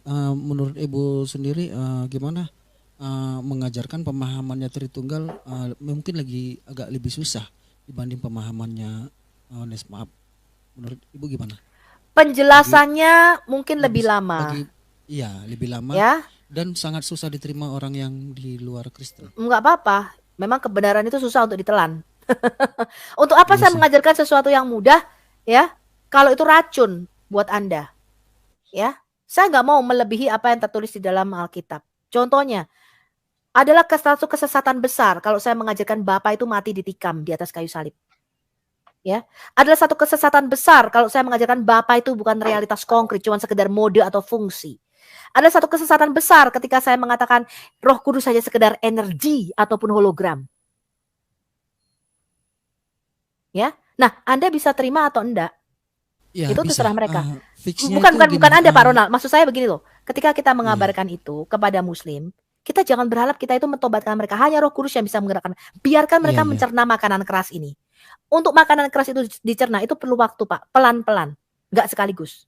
Saya dulu juga di Injil itu lama loh Pak.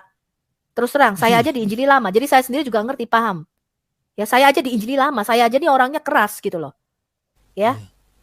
Karena saya sendiri orangnya di Injili lama. Jadi saya mengerti ketika mereka tapi kalau Tuhan memang memanggil mereka, Yesus berkata, bukan kamu yang pilih aku yang pilih kamu. Kita hanya menyebarkan benih, Pak. Yang menumbuhkan adalah Roh Kudus. Yang mengetuk pintu hati mereka adalah Tuhan Yesus. Ya. Jadi kita tidak usah memposisikan atau menggantikan Tuhan Yesus yang memilih mereka. Biarkan mereka memilih. Ya, kita hanya mengabarkan Injil kabar baik. Tapi saya dalam memberitakan Injil kabar baik, saya tidak akan melampaui apa yang tertulis. Ya. Saya tidak akan melampaui apa yang tertulis. Tertulis bahwa Bapa, Firman, dan Roh, ketiganya adalah satu. Ya itu yang saya beritakan. Lalu ditanya lagi, ini saya nanti mau menjawab Mikana dan Bunda Korla ya. Siapa yang kita sembah? Kalau orang kita ditanya siapa yang kita sembah, apa jawabannya? Kita menyembah Allah yang Esa, Bapa, Putra, dan Roh Kudus, Tritunggal yang Maha Kudus. Betul nggak? Berarti jawaban yang paling mudah itu ya? Allah Bapa itu paling benar, bukan paling mudah. Iya, maksudnya paling kemarin dipahamin. Iya, kemarin ada si Michael dari TikTok yang Bunda Kola tanya, lalu siapa yang kamu sembah? Siapa Allah itu? Allah itu bapaknya Yesus. Ya betul. Ayatnya ada. Lalu siapa yang kita sembah? Bapak. Lah Yesusnya kemana? Anda baca dong kitab Wahyu. Segala pujian, kemuliaan, hormat, kuasa, kejayaan bagi Allah dan bagi anak domba. Betul? Jadi yang kita sembah itu adalah Allah Trinitas yang tidak bisa kita lepaskan. Nanti saya akan tunjukkan lagi ya. Mungkin saya sebenarnya udah ngajarin, tapi ini harus terus, kayaknya mungkin kalau bisa tiap hari kita. Ya. Di Kristen sendiri juga banyak loh Bu, kita nggak bisa pungkirin banyak yang belum mengerti tentang ini loh. Iya, makanya kan saya mengajarkan setiap hari. Siapa yang Anda kalau berdoa, itu kan dalam nama Bapa, Putra, Roh Kudus. Betul nggak? Iya, betul. Artinya kita menyembah Allah Trinitas. Dan bisa dipisahkan. Di penciptaan, nanti saya akan ayatnya. Bapa, Firman, dan Roh. Itu ada dalam satu kesatuan kasih yang kekal. Pada waktu penciptaan, mereka tetap satu. Allah Tritunggal itu tetap satu, tetap Esa. Setelah inkarnasi, maka ekspresi dari Allah Tritunggal itu menjadi lebih jelas kepada kita. Yaitu Bapa, Anak, dan Roh Kudus. Apakah mereka menjadi tiga? Tidak.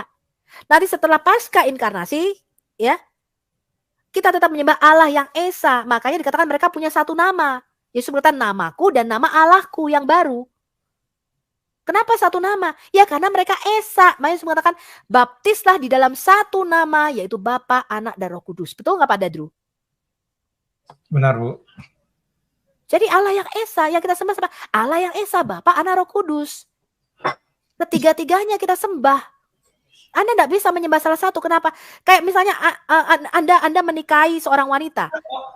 Wanita ini kan terdiri dari tubuh, jiwa, dan roh. Betul nggak? Anda menikahi ketiga-tiganya kan? Masa Anda cuma menikahi tubuhnya, apa dia mayat? Anda cuma bersetubuh dengan dia? Bukankah Anda juga menikah dengan jiwanya? Anda harus mengerti si wanita ini, betul nggak? Kamu kesukaannya apa? Ya nggak? Bukan cuma dengan tubuhnya aja kan Anda menikah. Oh ya kalau butuh bersetubuh, udah aku bersetubuh. Ya, bum, terus kamu tinggal. Lo kan nggak bisa begitu. Kamu kan perlu menikahi jiwanya. Kamu perlu berkomunikasi dengan dia. Betul nggak? Kamu perlu melayani dia. Perlu bersekutu, perlu berdoa bersama. Artinya apa? Kamu sama-sama bersekutu dalam roh dengan dia. Makanya dikatakan orang yang berzina itu menjadi satu roh dengan wanita itu. Betul nggak? Ketika kamu menikah dengan seseorang, sama seperti ketika kita dengan Tuhan kita, ya, di dalam perjamuan kawin anak domba, itu artinya kita bersatu dengan Allah kita, ya ketiga-tiganya Bapa, Anak, dan Roh Kudus. Ngerti ya? Sama kayak kamu menikah nih loh. Kamu kan bukan cuma menikahi tubuhnya toh. Iya kan? Terus punya anak juga 3 ya? Iya mungkin juga. Trinitas juga anaknya. Ya kan? Gitu loh. Saya cuma ini analogi. Betul ya?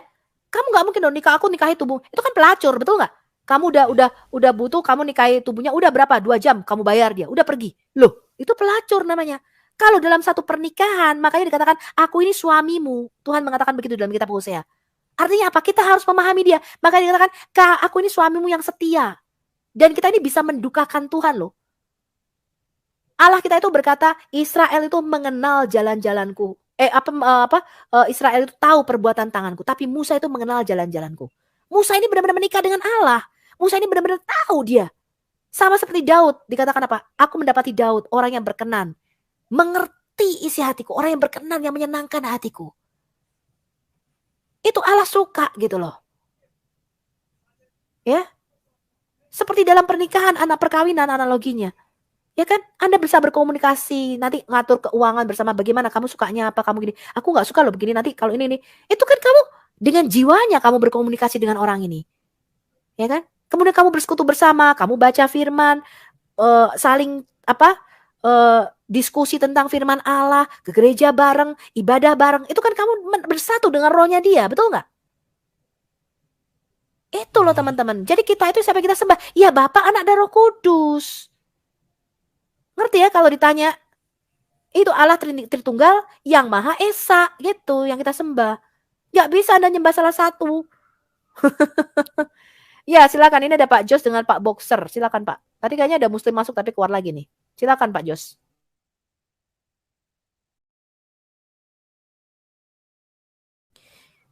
Pak Jos, silakan dibuka mute-nya Pak Jos.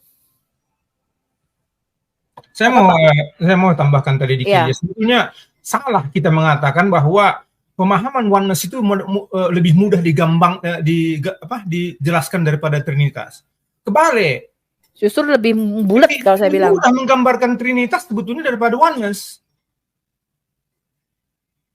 Trinitas sebenarnya lebih gampang Pak menjelaskan ayat-ayat Alkitab. Contoh, ketika dalam baptisan, Bapa berkata inilah anakku yang kukasihi. Loh, karena kita percaya Trinitas, kita gampang menjelaskannya, betul nggak? Ya, cuma kadang-kadang orang tidak langsung udah di dalam benak mereka itu Trinitas itu adalah 3 Tuhan begitu. Itu yang jadi salah. Iya, betul. Ketika kita berbicara Trinitas, salah satu yang harus kita perhatikan adalah bahwa Allah itu adalah Eka, satu dalam kesatuan. Artinya kita bukan 3. Kita tidak pernah menyatakan bahwa Allah itu adalah masalah jumlah. Itu harus pertama dulu. Jadi kita harus melihat itu sesuai dengan Ulangan 6 ayat 4. Kita tidak percaya ada 3 Tuhan. Itu saja dulu. Nah, kalau kita mulai melanggar itu yang akhirnya kita merasa susah untuk menjelaskannya. Berangkat dari sana bahwa Allah itu Bapa, Firman, Roh itu adalah satu Allah, begitu. Itu udah gampang sekali kalau beranjak dari sana begitu. Mulai dari sana kita menjabarkannya, jangan langsung ke kristologi. Di sini kadang-kadang kita susahnya. Makanya saya berkali-kali mengatakan blundernya orang Trinitas adalah ketika menjelaskan Trinitas. Trinitas itu pra-inkarnasi. Sebelum firman itu berinkarnasi menjadi manusia. Itu Trinitas Pak. Bicara Bapa, Firman, dan Roh. Setelah inkarnasi itu bicaranya kristologi. Firman itu udah keluar dari Allah menjadi manusia. Dia mengambil kodrat baru. Dan manusia dan Tuhan Yesus itu punya duinatur. Itu kita bicara kristologi. Nah, sering orang Trinitas itu mencampurkan ini, jadi bingung sendiri menjelaskannya, ngerti nggak? Ya, mereka lalu berpikir 3 Allah. Tidak. Trinitas nggak bicara itu. Trinitas itu bicara kebagaimanaan Allah pra-inkarnasi. Ya, makanya sering-sering Anda lihat video. Nanti saya akan menjawab Mikana juga dan Bunda Korla ya tentang siapa yang kita sembah, dan saya akan jelaskan lagi apa itu Trinitas supaya orang-orang Kristen itu tahu apa itu Trinitas, satu bahasa, dan menjelaskannya dengan gampang. Ya. Gitu. Jadi jangan jadi belanja dari bawah ke atas, Pak. Jangan belajar dari kristologi. Ketika firman menjadi manusia, kemudian kita tarik Trinitas ke atas. Enggak. Trinitas itu bicara Allah itu bagaimana pra-inkarnasi sebelum sang firman itu menjadi manusia. Itu. Ya, Allah dalam ontologinya, itulah Trinitas. Ya. Nah, kalau Anda menjelaskan itu, kemudian Anda jelaskan kristologi, masuk Pak ke Islam, gampang, justru lebih gampang. Betul nggak Pak Dadru? Iya benar Bu, benar. Soalnya orang Islam langsung ke kristologi, mereka sendiri bingung gitu. Iya, Bapa Allah, Tuhan Yesus Allah, Roh Kudus Allah. Berarti ada 3 Allah dong, 1 tambah 1 tambah 1. Nah, karena kita berangkatnya udah dari kristologi ketika firman jadi manusia. Trinitas itu nggak bicara di situ. Trinitas itu bicara pra-inkarnasi firman. Ya, Trinitas itu bicara Allah dalam ontologinya, artinya Allah dalam naturnya yang sejati. Itu bagi Iya, mungkin karena terdapat firman yang kekal dan roh yang kekal. Penjelasannya seperti itu. Saudara-saudara kita yang Muslim itu lebih cenderung ke oneness gara-gara penjelasannya mungkin menurut sebagian mereka maka lebih mudah dimengerti gitu kali. Iya, ya nggak saya apa-apa sendiri sih. juga menjelaskan ke teman-teman saya juga yang di luar Kristen pun juga begitu juga loh Bu jadinya.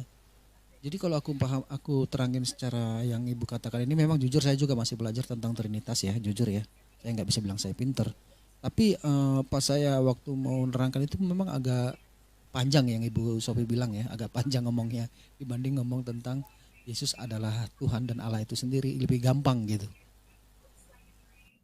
Iya, memang Yesus adalah Tuhan dan Allah, tapi dia bisa dibedakan dari Bapa. Sebab kalau dia nggak bisa dibedakan dari Bapa, nanti ada ayat-ayat yang blunder sendiri di dalam Alkitab. Gitu. Nanti Anda nggak bisa menjawab ayat-ayat tertentu di dalam Alkitab. Ya, contohnya Yesus mati, menyerahkan nyawanya kepada siapa? Iya. Ya kan? Yang mati disalib siapa? Bapak jadinya yang mati ditikam. Lah, bubarlah alam semesta ini. Ya, Allah itu roh, bagaimana mungkin dia bisa ditikam? Bagaimana mungkin dia bisa mati disalib? Gak mungkin dong Bapak mati disalib. Ya. Ya, ini nggak ada lagi nih Muslim yang mau masuk ya. Kalau nggak ada ntar saya tutup ya. Iya, silakan. Oke, jadi itu ya. Nanti kita lanjutkan lagi. Ini sudah 3 jam videonya. Ya, nanti kita akan lanjutkan lagi dengan live lagi ya di TikTok dan di YouTube selanjutnya ya. Terus subscribe channel Al Hayat dan jangan lupa ya teman-teman forward ya supaya channel ini bisa menjadi 100.000 lebih cepat. Maaf ya. Bu Sophie, nanti judulnya mau menjawab Mikana atau gimana kira-kira? Ya, kita mau menjawab Mikana dan Bunda Korla tentang siapa yang kita sembah ya, dan mungkin siap. Trinitas itu harus terus-menerus kita jelaskan ya supaya Iya, teman-teman lebih jelas lagi. Ya. Oke. Ya, thank you ya teman-teman. Kita akhiri. Thank you, Bu. Shalom semuanya. Shalom. Ya. Shalom Bu. Saya ucapkan terima kasih telah menonton video ini sampai habis. Dukung terus channel Hati yang Gembira dengan cara like, komen, dan subscribe. Tuhan Yesus Kristus memberkati kita semua. Amin.